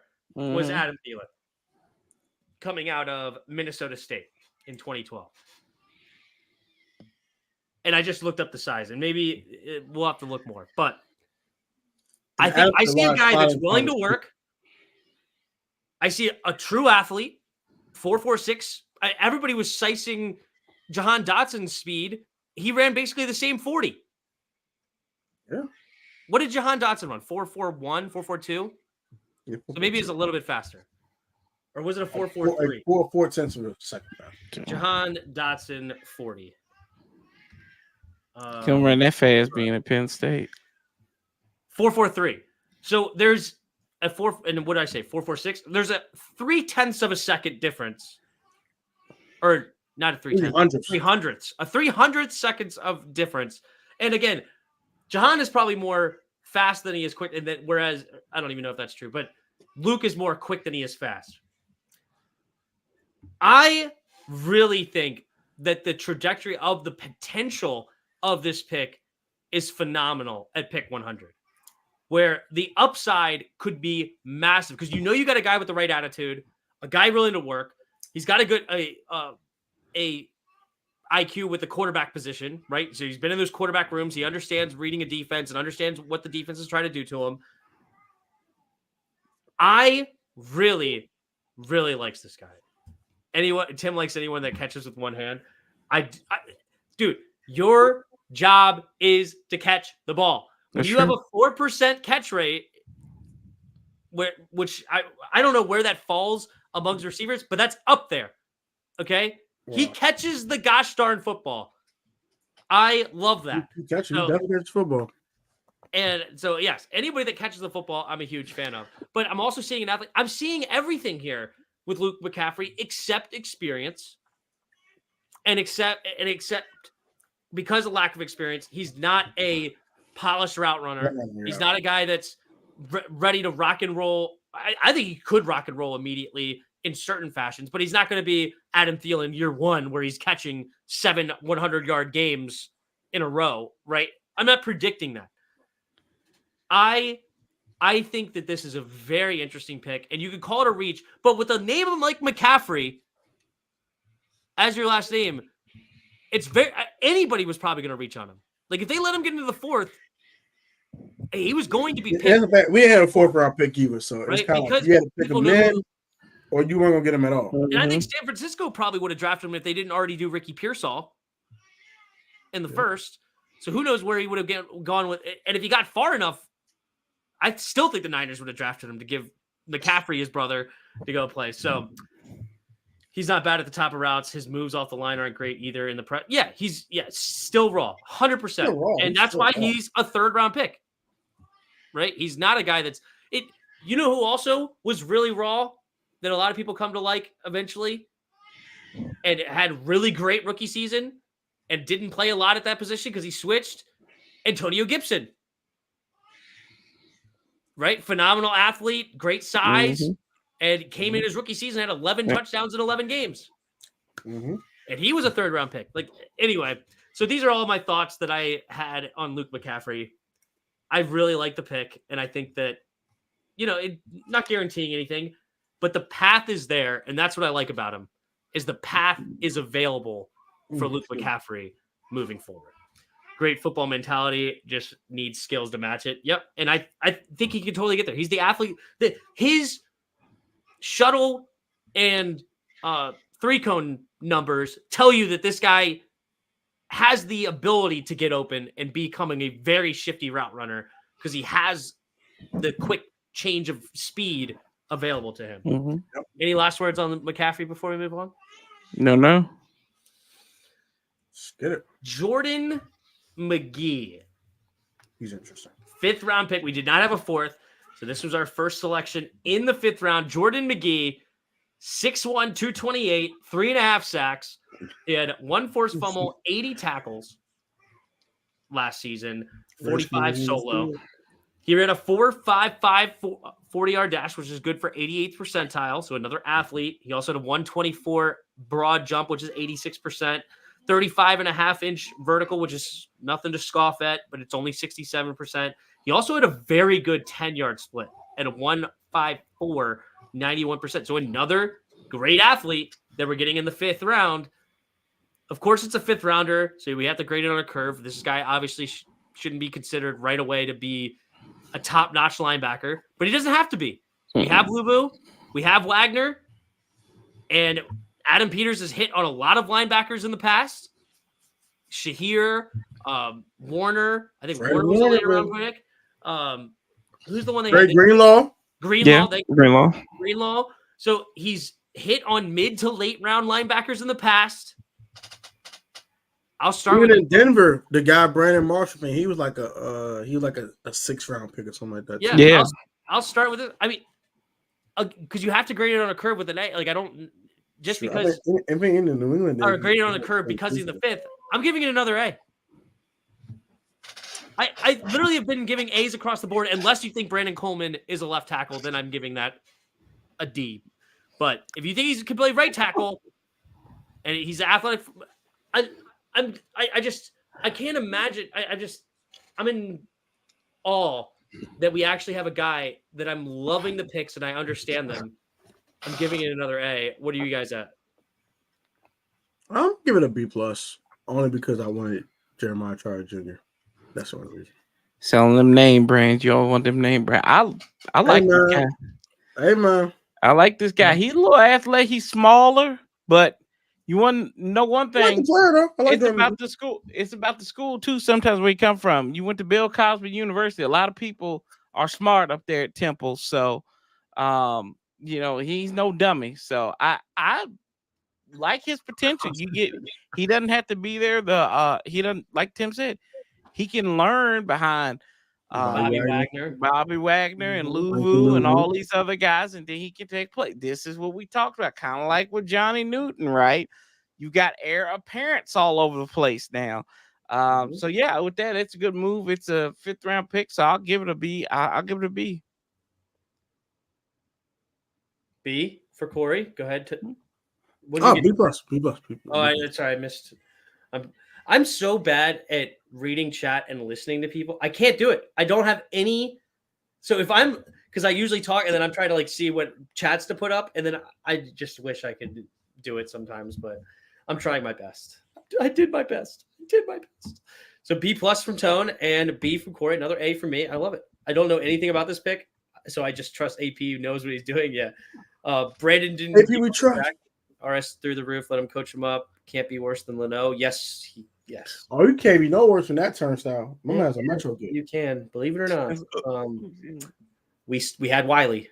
Okay. He was a free Metro. It was Metro Gate. It was free Metro. There you go. That's exactly what happened with them two. I would have liked Trotter though. Yeah, the one for the linebacker from Clemson. He was maybe the only true Mike in the draft. Yeah. He got wags for that this year. That is true. And that is something I don't know about Jordan McGee and whether he's going to be a guy that can play middle. Again, we don't need middle right now. We have Wagner. And a lot of people think Wagner's a 1-year deal guaranteed, and that's all he's going to play. He led the league in tackles last year. This guy can still play. They might want to re-up on him, exactly. This is not a guarantee and Wagner loves him some Dan Quinn. Loves Dan Quinn. That's his man right there. And if they have a good building year here, and it looks like Jaden Daniels is developing, and looks like he could be totally the middle linebacker here for another 3-4 seasons with Dan Quinn. You never know. So, all right, but another high grade from everybody. Obviously, I'm giving it super high, but yeah, all right. Moving on. Dominique Hampton, safety, 6'2", 215, 2 interceptions. Yeah, 2 interceptions, no return yards from him, but still, he got 2 interceptions. Pass defense 7, 108 tackles at the safety spot. Insane. He ran a 4.51. I mean, look at all this green as far as his athletic measurables. 4.51 40. Not a great 10-yard split at 1.55. It was even slower than the linebacker that we just got. But 39-inch vert, 122-inch broad, which is only 58 percentile. But 3-cone was solid, 78 percentile. And his height and weight are obviously top notch with 6'10". Excuse me, 6'10". Could you imagine? 6'2", 215. 6'10". Tech, where are we at with this pick? What do you like? Hey, y'all like Cameron Curl? You're going to like this guy. A lot. Imagine a more athletic Cameron Curl. You know, we kept arguing about, why is Cam not fast enough? Why Cam can't do this? Why Cam can't do that? Dominique Hampton can do all these things and more. Hey, for me. Hey, for you. Another Cameron A. Curl. Welcome, Dominique Hampton. Enjoy. I just like for a pure fact that you're still adding to that secondary. You got some youth, and those guys who are in there. They're biting their nails. I think like Jeremy Reeves could be in trouble, y'all. Like he could be in some serious trouble if this kid kind of pans out to be a special teams player. Mm-hmm. That's a really great special teams player. Yeah, probably so. Maybe. Yeah, I mean he could be in trouble. Derek Forrest might be in a little bit of trouble. Who knows? But Percy Butler out of here. Yeah. Percy could be in trouble. Yeah, Percy could be in Man, trouble. Percy, Yeah. pack your bags. Pack them bags, boy. The thing about Dominique Hampton, though, is he's not a free safety. Right. Strong. As I said, you want Cameron Girl. Yeah. And we do have Simmons, who's in the same boat right now. So this guy's clearly a developmental guy because and I was listening to Louis, and Louis basically was like, this guy is like the spitting image of Simmons as far as the same 40 time, same height, same weight coming out, like a lot of the same numbers and similar play style. A guy that's going to be more closer to the line of scrimmage and 108 tackles. I mean, 108 tackles at the safety spot is nutty, right? That's a linebacker number. We just had a linebacker in McGee, and he only had 80 tackles. This guy's a safety. Usually the safeties do not have more tackles than linebackers. So clearly he's not afraid to get up there and make a tackle. Yeah, he's a Jeremy Chin clone. That's exactly what Louis T said. Percy can go for real. We don't really need him. Yeah. The thing about Percy, though, and I understand we try to use him also in that like dime defense look to bring in another coverage guy. He was also drafted to be our free safety. So in my opinion, Dominique Hampton and Percy Butler are two completely different positions, right? That's not a replacement. I do understand your Jeremy Reeves, though, because this guy also got a lot of tackles on special teams. Dominique Hampton did. So maybe this is a guy that could potentially replace him. And it's fifth round, later fifth round pick. How harsh are you going to completely grade this pick? Is he going to be franchise changing? Probably not. But I don't expect him to be as a fifth rounder. And he's probably not going to play a whole lot this year because, as I said, he is basically stepping into a role that we just signed in free agency. If Jeremy Chin gets hurt, maybe he gets to play more. It needs work on angles. Yeah. Can replace All-Pro Reeves, right? I don't think he replaces him this year, but we'll see. And we'll see if he can find a role. Like, what's our depth chart? ESPN. And don't forget that kickoff rule has changed too now. So it doesn't really put in as much emphasis on having them on kickoff. Maybe on punt team it does. That new kickoff rule is going to be a little may throw a monkey wrench in some of those some of those special teams players. Maybe that's why Slater retired, because he knew that was on the horizon. Yeah, we signed a ton of corners. He's right now on the depth chart listed as our fifth safety behind Chin, Butler, Reeves, Forrest. I know in the past we've only kept 4 safeties. I think we keep 5 this year. Maybe, but we signed so many corners, like to try to replace. I don't know how many of those they keep, because how much do they trust a guy, Emmanuel Forbes? Obviously, Emmanuel Forbes is not going to get cut, being a first round pick last year, even if it wasn't their pick. I mean, I don't think they let him go. And then you have Benjamin St. Juste. Maybe Benjamin St. Juste is a guy they don't really fall in love with. I mean, he's a guy on the last end of this contract now. Last year was rookie deal. So maybe they let but we're talking about a safety position. Anyway, just the point is though, is that you're gonna keep I think keep 11 DBs. I think we'll keep 11 DBs. At least 10 DBs. Yeah, at least 10. You're gonna need more corners than you're gonna need safeties. It's gonna be interesting if this guy can find us. We really got 6 safeties. And Quan Martin, he's listed as a corner. That's another point. Yeah, if Quan's going to play safety, you got backlog. You got a backlog back there. Interesting. Yeah, it's going to be tough to Dominique Hampton to actually make the squad, even though he's a 5th round pick. they may find it just because you want to try to keep your draft picks on the team over other players potentially. But it's gonna be hard. And for that case, I can't give it an A. I'm gonna give this one a B. There's potential there, and so I'm giving my first non-A here for Dominique Hampton. Maybe I'll just change it to A because I love the Adam Peters. And I'm just kidding. A for Okay. Adam. B. And I have obviously a lot more to watch, and I haven't had time, unfortunately, to really dive into all these guys. I wish I could do more. Maybe I can do that more before next week. But I'm just more thinking it philosophically here for Dominique Hampton. So I'm going to give it a B. All right.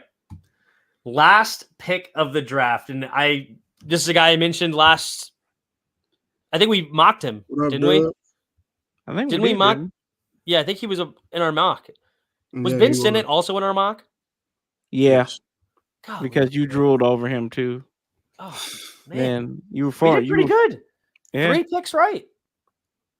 Well, we drew Drake May and ours. It's okay. It's okay. It's all right. You don't bring that up no more. But hey, 3 picks right. That's not too bad. What up, Dubs? You can evaluate simple defensive schemes, and that's how you execute them. His fundamental understanding is how to play the position just sucks. Oh god, who's that? You talking about? Oh, Percy Butler. You're talking about? I got you. Okay, I was like, dang, you think that about Dominique Hampton? Jeez. All right, Javonte Jean-Baptiste, 6'5", only 239 as an edge rusher. He had 5 sacks last year, 49 tackles, 21 solo, which is solid for an edge. They usually don't get a ton of tackles, so getting 49 is very solid. He ran a 4.66 40, respectable at his size. Oh, that's pretty fast. A 34.5-inch vertical, only 66 percentile, but he had a 127-inch broad jump, which is good for 97 percentile. So apparently he can't jump up, but he could jump forward. Okay. He got a high motor too, it looks like. 165, 10-yard split. So nothing spectacular there. Only a 52 percentile. Yep. Arm length 33 3/4 inch, which is not bad at 6'2". It's very long arms. No, sorry, he's 6'5". Never mind. I'm still in my head, Dominique Hampton's 6'2" number in there. Sorry, 6'5". So 34 3/4 inch arms at 6'5" is not very impressive. You would expect that to be higher, but it's okay. It's in the 54 percentile. And he's in the 2 percentile for weight. 2. Corey, where are we feeling on this one? I mean, it's a 7th round pick. I mean, okay. It fills a need.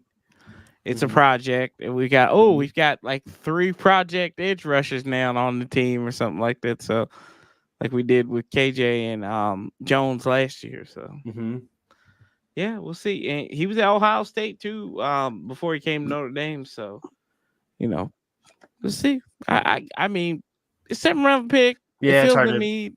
Yeah. I'm just gonna give it an NA. I'm not gonna give it a grade. NA, yeah, not applicable. I respect it. I'm gonna give it an I. Incomplete. Yeah. Okay. So, not grading the 7th rounder. Weight is something that you can add, especially at the NFL level. A 6'5" frame is really, really good. Like that's all. And I talked about his arm length is not elite, but he's still average at 54 percentile with edge rushers coming in.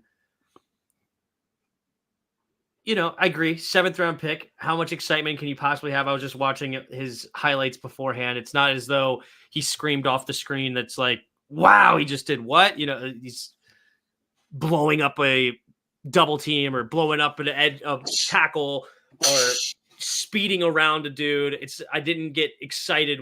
And these are highlights, right? This is supposed to get you excited. Yeah. So if you're not getting those from the highlights, it's not like you're going to watch tape and all of a sudden find it. Right. Yeah. So, and that being said, yeah, there's only so much excitement that you it's can like get James Smith-Williams. Remember when we signed him, like we drafted him late. It was like, he had a lot of injuries, but this is what he can do with the proper development, and he was older also. So I mean, this guy's already 24 himself. So yeah, I'm just trying to decide if I really think I see a path for him to have success. And I don't. He's not going to be a run stuffer. He's not a dynamic edge rusher. He's not a crazy athlete. He's like 4.66 is fine, but with only a 1.65 10-yard 52 percentile split, that's what matters as an edge. Is your get off? Is your go get it, right?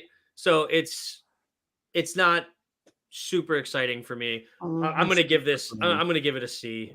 You can't really give a 7th round pick lower than a C, unless they drafted. Pick, right? Yeah, you can't do that. But it's not somebody that I'm really excited about either. I don't see a huge path. He's so cool. Whatever. Yeah. All right. Javonte Baptiste.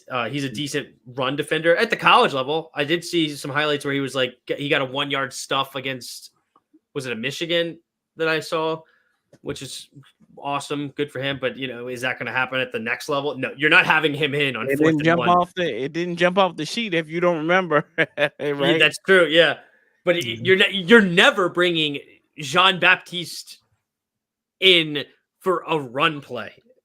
No, yeah, at 239 pounds. Like, oh yeah, no, this is when you bring in the 3 defensive tackles. That's when you bring Johnny Newton in. Yeah, Big exactly. John.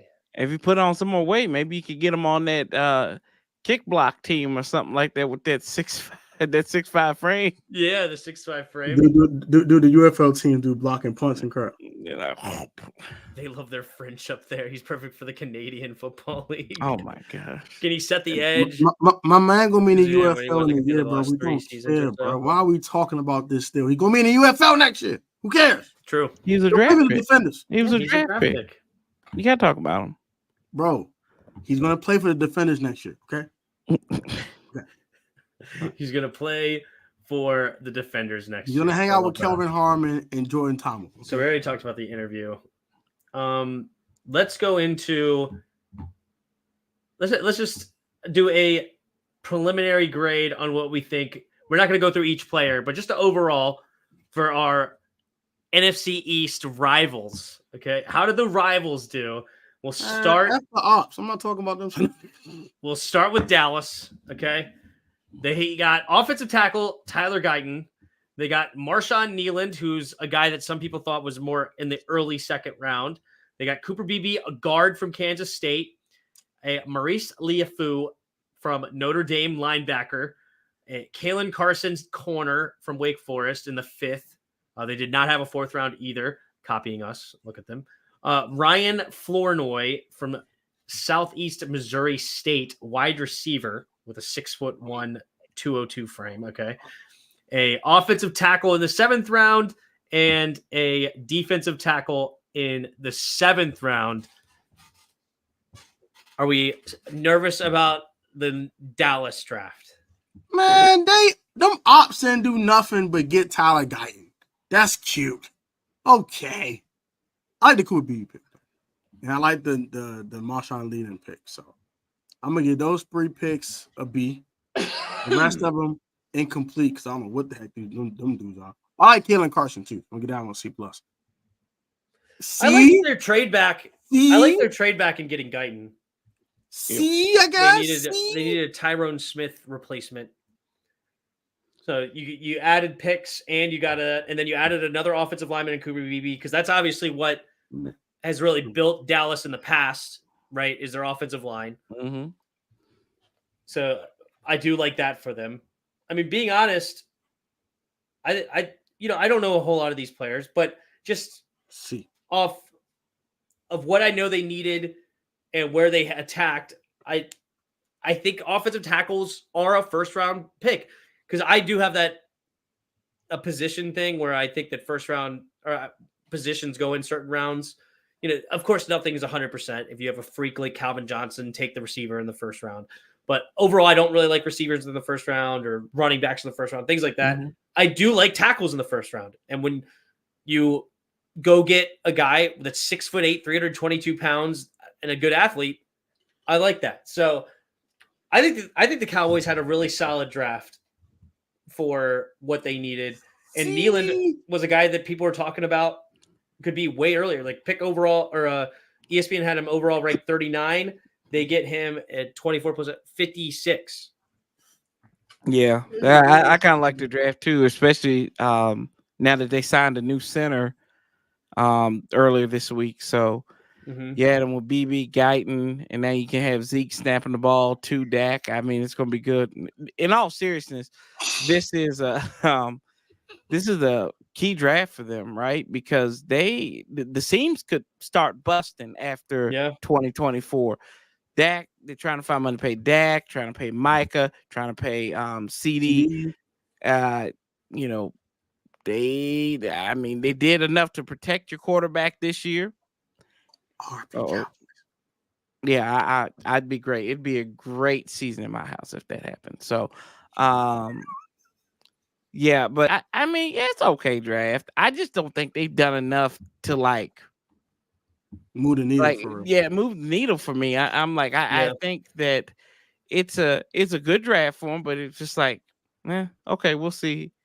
It never does when you draft a tackle. It never gets you excited in the first round when you draft a tackle, unless you get Trent Williams or something. But you get the sixth tackle on the board. It's hard to get super excited about it. But I think they did okay. You know, I'm not somebody that just hates on the.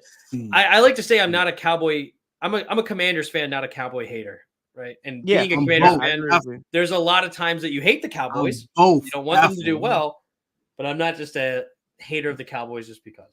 I'm both. I'm a diehard Commanders fan. I can't stand them cowgirls. Period. F them. Noted.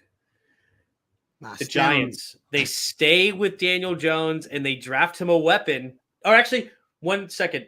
Going back to the Cowboys real quick. What do you heard about Zeke Elliott? Yeah, that's what I said. You didn't hear what I said? No, what'd you say? I said they signed a center this week. Zeke going snap. I said they got Guyton and they got BB, and now they've got Zeke to snap the ball to Dak. They're gonna be good. I heard you say they drafted a center and did not register it. That was his last play was when he played center with that stupid trick play at the end of the game. Okay, that joke went over my head. So stupid. Well done. Yeah, Zeke's over the hill. He's not what he once was. He was a stud. So, you know. We'll see. But I'm not somebody that cares about running back. So if you don't have a good running back, I don't care. So drafting offensive line is way more important. All right. On to the Giants now. Malik Neighbors, wide receiver. Some people thought he was actually the number 1 receiver in this draft over MHJ. A lot of people had him the ESPN had him overall ranked number 3. Tyler Nubin goes to Minnesota, or out of Minnesota, rather. Andrew Phillips, a corner out of Kentucky. So they draft some secondary help, which they definitely needed. Theo Johnson, the tight end of Penn State. Tone, I'm sure, has opinion on him. He's solid. Tyrone Tracy out of Purdue, a running back. He's a 5'11", 209 running back. Okay. And a 6th round pick, linebacker Darius Masau from UCLA. How are we feeling about the Giants one?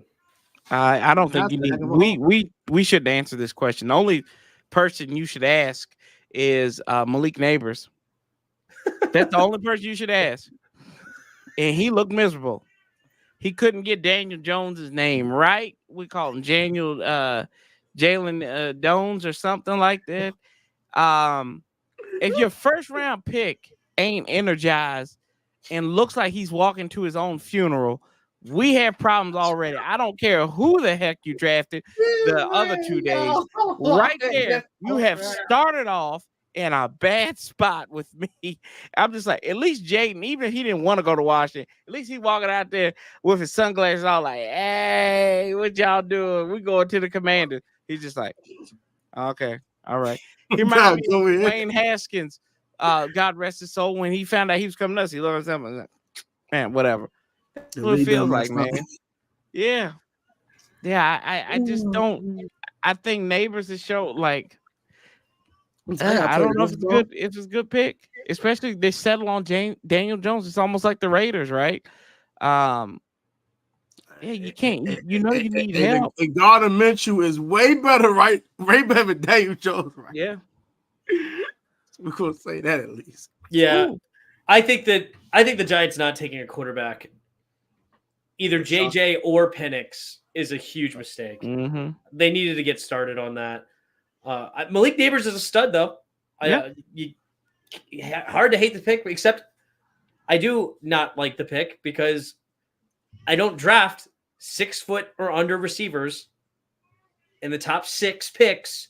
I don't care how good other people say you are. He could be a stud. The likelihood, in my opinion, that becomes worth pick number 6 is very low, just because look at how many other receivers went and how much other talent there are at receiver position. There's so many other receivers you could have got. At pick number, would that be 47? Mhm. There were plenty of receivers still on the board even then they could have ended up with. Yeah, are they as good as Malik Neighbors? No. It doesn't matter. The drop-off is not as big, whereas a position like quarterback is going to be a lot different. So, or other positions. Obviously, they're not going to take tackle. They've drafted 2 first-round tackles in the 2 years, right? Neal and Andrew Thomas. But, hey, you want to stick with Daniel Jones? I'm happy about it, so I'm giving you an A because you did good by me that you did not draft that. But I do like the help of the safety and the corner. They needed more defense. I think they had a young secondary. They had 2 rookie corners starting last year, I believe. And I think they also lost Xavier McKinney. They had a Dory Jackson Mhm. last year. Was it Dory Jackson? Did he start off the year hurt? Yeah, I think. But yeah, New York Giants going to have Tommy Cutlets, though. They didn't Oh, need a QB. Stop that. Yeah, I'm not really Stop. excited about the Giants draft, even though I do like Malik Neighbors. We'll Other see. players they picked up, I would give them a lower grades because they didn't take a quarterback anytime in this draft. Yeah, You could take Spencer Rattler. He went in the 5th round. true. You don't take The no albino quarterback? You don't take alchemist. nobody? You don't take nobody? Nobody? All right, last draft, the Eagles. They get an A. I hate them. I'm Yeah, Kenyon they- Mitchell. Excuse me. They traded up for Cooper DeJean. They had so many picks in this draft. Jeez. They got Jalix Hunt out of Houston Christian, edge rusher I love that pickup. in the 3rd. Will Shipley, receiver out of Clemson, so like a slot receiver type player. Oh, sorry. Why do I keep calling him a running back? Or I mean, wide receiver. I did it again. I don't know why. Who am I comparing him to? Why do I think? Is there a Shipley receiver that I know? Justin just hear his Shipley name. played at Texas. Yeah. You think of Jordan Maybe. Shipley? Yeah, Jordan played at Shipley, Texas. maybe? Yeah, Maybe played that's Texas. like every time I hear the name Shipley, I don't go to running back. I immediately go to slot receiver for some reason, but it doesn't matter. George Lee plays Excuse slot me. in He's a Texas. running back, which they're going to need desperately when Saquon gets hurt. Aeneas Smith, wide receiver out of Texas A&M. Jeremiah Trotter, they got the falling linebacker out of Clemson. Ooh, a lot of people thought it would have been. I think he was position ranked. Actually, no, wait, hold on. Yeah, he was position ranked 103. 5th round pick 20 would be like what, 170 or something like that? Like 172nd pick. Yeah. Trevor Keegan, offensive guard out of Michigan. That's a cool. I love 5th round guards. Johnny Wilson, the big receiver that fell, 6'6", 231 out of Florida State. He was also, ESPN had him overall ranked 100. They get him in the 6th round. And Dylan McMahon, a offensive guard. So they draft 2 guards late. So they added more to the offensive line. They got their pick of the litter at the cornerback position. The pick of the litter. And they got the second one. They traded up and got Cooper DeJean. I already gave you my opinion on Cooper DeJean. I didn't think he was all that. But I thought he was solid. Like, it's not like I thought he was a bad player. What do you think about this draft, Corey?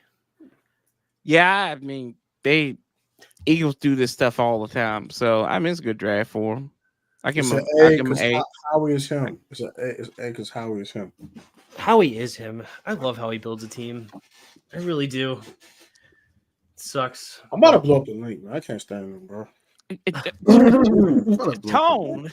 All of a sudden, our podcast gets shut down. Oh my God, Tone, I don't know this cat. Like, what in the world is wrong with you, dude? What's wrong with this guy?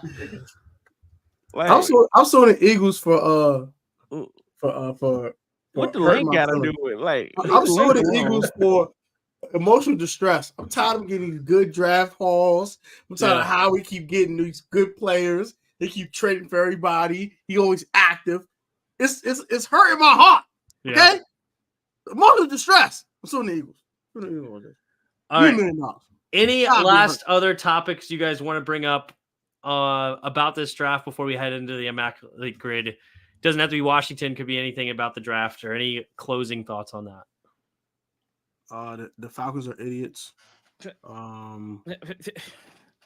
Or was there any other topic that you wanted to bring up? I'm tired of Howie Roseman coming on master classes and shout out Adam Peters. The fact that 6 quarterbacks were drafted in the first 12 picks ridiculous. Was ridiculous. The fact that Bo Nix was a top 15 pick is damn near comical. And Sean Payton, the way he got up there at that press conference, looked like he was like, I was just posturing for people that we were going to trade up and all this stuff. I'm like, dude, shut up. This is why your team is terrible.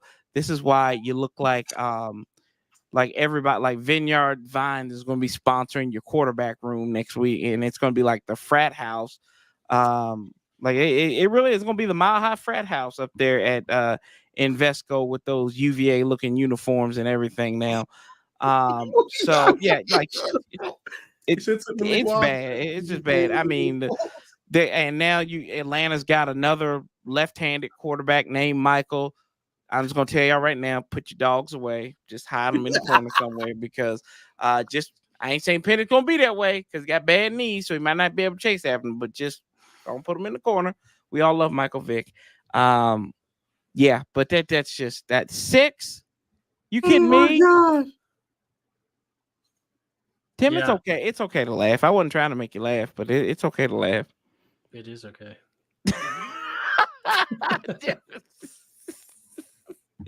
Oh Lordy. Yeah, Drake May going in the top 3. We thought wrong. I mean, thank God. Drake freaking May.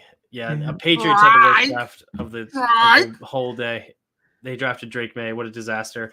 That's worse to me than drafting Bo Nix at 12. But what are you gonna do? All right. Well, let's hop into this immaculate grid if we shall. Let's present. Right. Bang. But there was that funny thing with Drake May. Did you guys see his brothers? No, I didn't see this. You see it, Tech?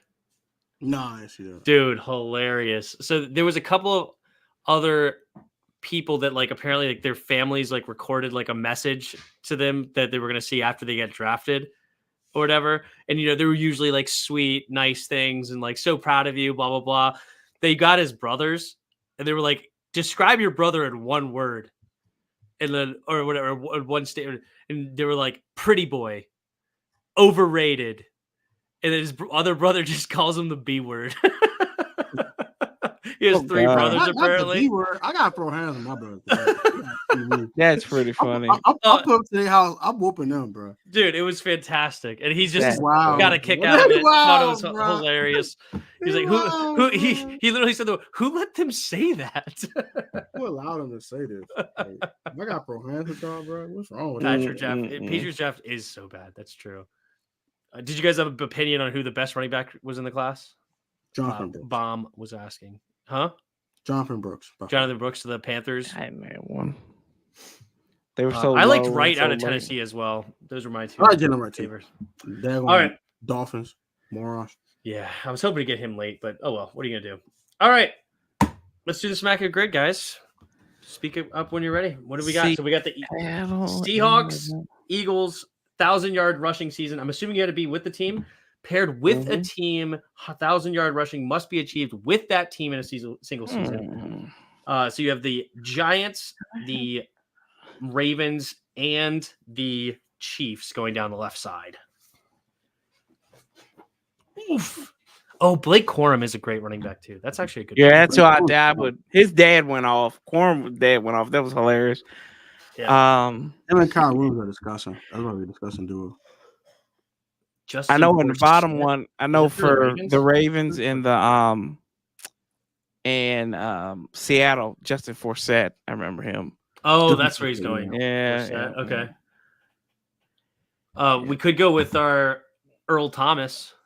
Earl Thomas, sure. I was about to say Earl Thomas. Wait, did Earl Thomas ever play it down with the Eagles? I think he did. The Ravens? His Yes, he wife, did. He played like 2 whole seasons with them. his ex-wife might have played more downs with the Ravens. Oh, Remember? bro, stop, bro, stop. I think you'll get more from Forsett, but Forsett is less common, you think?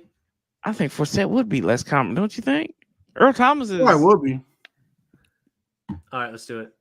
4%, solid. We'll take it. Didn't Golden Tate play for the Seahawks too? No, he didn't play for the Seahawks. Did he? Yeah, he did. Yeah, he got Golden drafted Tate. by them. Yeah, that's right. Yeah, Golden Tate. Yeah, okay. Let's try that one. Maybe. Chiefs, Seahawks, Josh Gordon. Yeah. Would Josh Gordon be a good pick there? Josh Gordon. Golden Tate. Was there anybody else? Who? That's that. Do they? There's. I know there's linemen that played for both. Who's some linemen that got moved around? I wish I could think about it, but I don't find them. I can't think. Interesting. All right, you said Giants defensive Tate. lineman. Yeah, I said Golden Tate for the. Okay, 20%. Not terrible, but it's up there. Okay. You could have said Leonard Williams, but I think that would have been too. Forsett for a 1,000-yard rusher, that would have been good too. Yeah. What's that? You just said Leonard Williams. I think that would have been too obvious, though. Yeah, Leonard Williams probably been higher. Giants, Eagles. I said Carlos Emmons. I just remember that random. Yeah. Carlos Emmons. He was a linebacker for him. 1%. Solid. That's well fine. played. Giants 1,000-yard rusher. I'm trying to think of an old one. Yeah, I'm thinking. So obviously, there's common ones like Tiki Barber. Yeah, maybe Brandon Jacobs. Did Jacobs ever get 1,000 for him? Mm-hmm. Yeah. Derek Ward. I don't think he did. And then the other one, Ahmad Bradshaw. Ahmad Bradshaw. Yeah, I think he did. Ahmad Bradshaw. I should know that one. I've covered his son. In Alpha Moore thinking with no Johns, bro. I know somebody say Alpha Moore. Alpha Moore thinking no 1,000 yards. Them fools. I don't think he did. I don't think he put enough downs to get 1,000 yards. No, he has not gotten 1,000 yards since us. For sure. Hey, Ruba. Yeah, I think Ahmad Bradshaw probably a good one. Ahmad Bradshaw. All right, we'll do it. Oh, Bradshaw. 6%. Respect. There was that 1 year where Bradshaw went off. Yeah. Was he wind or fire? No, that you're thinking of Tiki Barber and Thunder and Lightning. No, I'm thinking Earth, Wind, and Fire with Brandon Jacobs as Earth, Derek Ward, and Ahmad Bradshaw. Maybe. I don't remember which one Ahmad Bradshaw was. Bradshaw was one. You do Torrey Smith in the middle right there because he played for Baltimore. Yeah, Torrey Smith. That's a good one. Torrey Smith, yeah. Wait, is it 2 R's? Yeah, 2 R, yeah. There he is. 8%, under 10. Solid. Corey's killing it. Corey's built for this. I'm going to go Josh Gordon just for the memes. It might be too high. Flash Gordon. 23%. Yeah. That's not bad. Eagles and I thought Chiefs. I was thinking Jeremy Macklin, but I think that might be like in the 20s. Yeah, Macklin's a good one for sure. Macklin's good. Who else is? Too bad you can't put Andy Reid on there, right? I know, right? Oh crap! Speaking of the devil, Nick Foles. Nicholas Foles. Nick Foles. Yeah. Foles. Yeah. Nicholas Foles. You don't think it's too high? A Super Bowl MVP? Nah. I don't think people would think about it, Tim. No one care about no Nicholas Foles, man. Nicholas Foles. All right, whatever. Let's see. If not, it's Tone's fault. 25. Run it. Nice one on the board. Yeah. I was thinking that might be too high, but it's okay. I chose Josh Gordon, so I'm not that great. All right, Ravens 1,000-yard rushers. You got Lewis, Jamal You got Lewis. Priest Holmes. You got Priest Holmes for the Chiefs. Okay, I was about to say, Priest Holmes had 1,000 yards for the Ravens. Okay. Priest Holmes. Yeah, for the Ravens too, because he was in Baltimore beforehand. Before he went over there, I think Priest Holmes had 1,000 yards. You know what, you're Willis McGahee, great pick.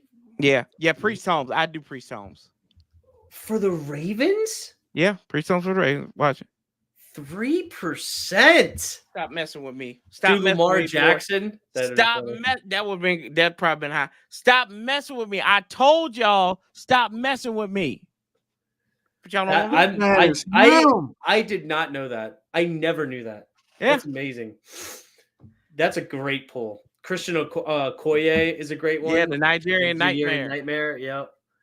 That's a good one for Marcus Allen. Did Marcus Allen? What about Marcus Allen? For Chiefs? Did Marcus Allen get there for the Chiefs? Marcus Allen played for the Chiefs. Him and Joe Montana played for the Chiefs. Oh yeah, I know he played for the Chiefs, but did he have 1,000 yards? I think he did. Corey right about that one. He might have. I think Marcus Allen did play. I know he did play for him, but I think he had 1,000 yards with him. Maybe not. No, he didn't. Never mind. Yeah, he did. Never mind. How many people would have thought of Larry Johnson? A few. You think he would be popular? I think he'd be popular. I think him, Priest, like 15-20%. Priest would be definitely popular. And you have like Kareem Hunt, obviously. Christian Okoye, like we said, Christian Okoye. I know definitely the little Nigerian nightmare. He was one. All right, we'll go Christian just to get out of here. We'll take an audience. Oh, did I spell this wrong? Somebody said Christian Okoye in the audience. In the chat, yeah. Oh, really? Okay. Mod, and I think somebody else. Dude, I watched when I was growing up. I watched he was the first one. NFL films. Oh, he said it twice. That's why I thought I saw it twice. All right, Christian Okoye, 12%. Respectable. Rarity score 101. Not bad at all. Yeah. Oh, yeah. We're definitely gonna get better eventually, but that was solid. All right. Well, that wraps up another episode of the Comman-Dads. Any last things that you guys want to say? Check the shirt. Dad bod. It's a father figure. A father figure. Yeah. Yes, sir. Don't show my wife that. I don't need to spend more money. Anyway, send me your address. I'll send that for you for the birthday. It's a great shirt. I wore it on our first photo shoot with Zane. So that was pretty good. Yeah, I've actually lost 40 pounds though. There you go, man. Lost 40 pounds officially today. Don't try to find it back either. No, I'm not trying. I really like what I'm doing. I really do. So I think it's going to stay, and I'm going to continue to lose. I'm going to try to get back down to my college weight. Maybe like I was 217 senior year of my football season. 217. I got up to 303 at my height, and when I started this journey, I was 296. There you go, bro. So now I'm at 256 as of today. Hey, keep going, bro. Yeah, I'm really happy. Give it up, Timmy. We're gonna be calling you Tiny Tim here pretty soon. You were the first one, but maybe you started a trend. Tiny Timmy. I thought me and my coworker thought it'd be pretty funny and pretty interesting to start a channel of like have a big guy. And I wish me and him thought about it before I lost 40 pounds. But like me at 296. And he's at like 165, right? He's always been a real thin guy. He's my neighbor growing up, in hopes of getting drafted by the Commanders next year. I'm not gonna lie. I would be lying to say if I've never thought about like starting at like 28 years old and trying to be like the oldest player drafted or something stupid like that, or like ever be able to. Of course, I never seriously, but I've dreamt about it. Okay, I dreamt about it. But anyway. Going back to what I was saying. Oh, but he's like 165. I was 296. Have a YouTube channel where we talk about, and because he wants to gain weight, of race to 199. Oh, wow. That'd be kind of cool. That's very cool. Obviously, I think it's still not that he would want to eat like bad weight, but like he's trying to get like a healthy 30 pounds, and I'm trying to just lose as much weight, like lose 100, but he's trying to lose 100, gain, and he's trying to gain muscle. but call it the race to 199. I thought that would be kind of a cool idea. Or he thought of it. I didn't think of it, but I think that's something I think that's something to kick the tires on. Right? I mean, you still get down. Yeah, just start me at 256 and him at 165. There you go. Race to 199. There you go. He actually has a YouTube channel called Yo That's Bangin'. And it talks about his him and a couple of his buddies were going around basically eating food at restaurants and like rating it and things like that. Mm-hmm. That's actually a really smart YouTube channel idea. Yeah, maybe we should start it. It's Jake's idea, but he knows how to edit videos. He's actually really good about it. Maybe we should start that. That would be kind of cool. There you go. Yo, that's I didn't have a goal to get to 199. I wanted to get into like the 210s, but I would do it for fun. The thumbnail and the title alone would take. Yeah, maybe we should start. I'm glad I brought this up. We might actually do it. Yeah, let's go. Yeah. Race to 199. I'm 256. He's 165. Post once a week. There you go. Better Channel is trying the worst rated spots to eat. That's funny too. I'm not trying that because I don't want to eat nasty food. I'm a pro hand. Not even kidding. Yeah. Maybe we'll try it. I'm glad we brought it up. Just bring your mumbo sauce with your tone. You'll be okay. Yeah. Mumbo sauce is everything, bro. They do. It's like ketchup. They can't help but click on negative things. Yeah, true. All right. Think we mumbo sauce so that's it. I can talk forever, so yeah. Let's end this thing. All right. It was fun. Thanks for everybody being here. Hit the like button, hit the subscribe button, and make sure you hit the subscribe button of their channels as well. Top of the description is both On the Warpath and ProTech Commander Sports Network. PSN. PSN. Sorry, I got it wrong. You got a great guest too last time. He had a great guest for the draft. Oh, yes, he did. Yeah, he did. Very popular. Very popular. Anyway, all right. We'll see you next time. And until next time, see you. We were so bad.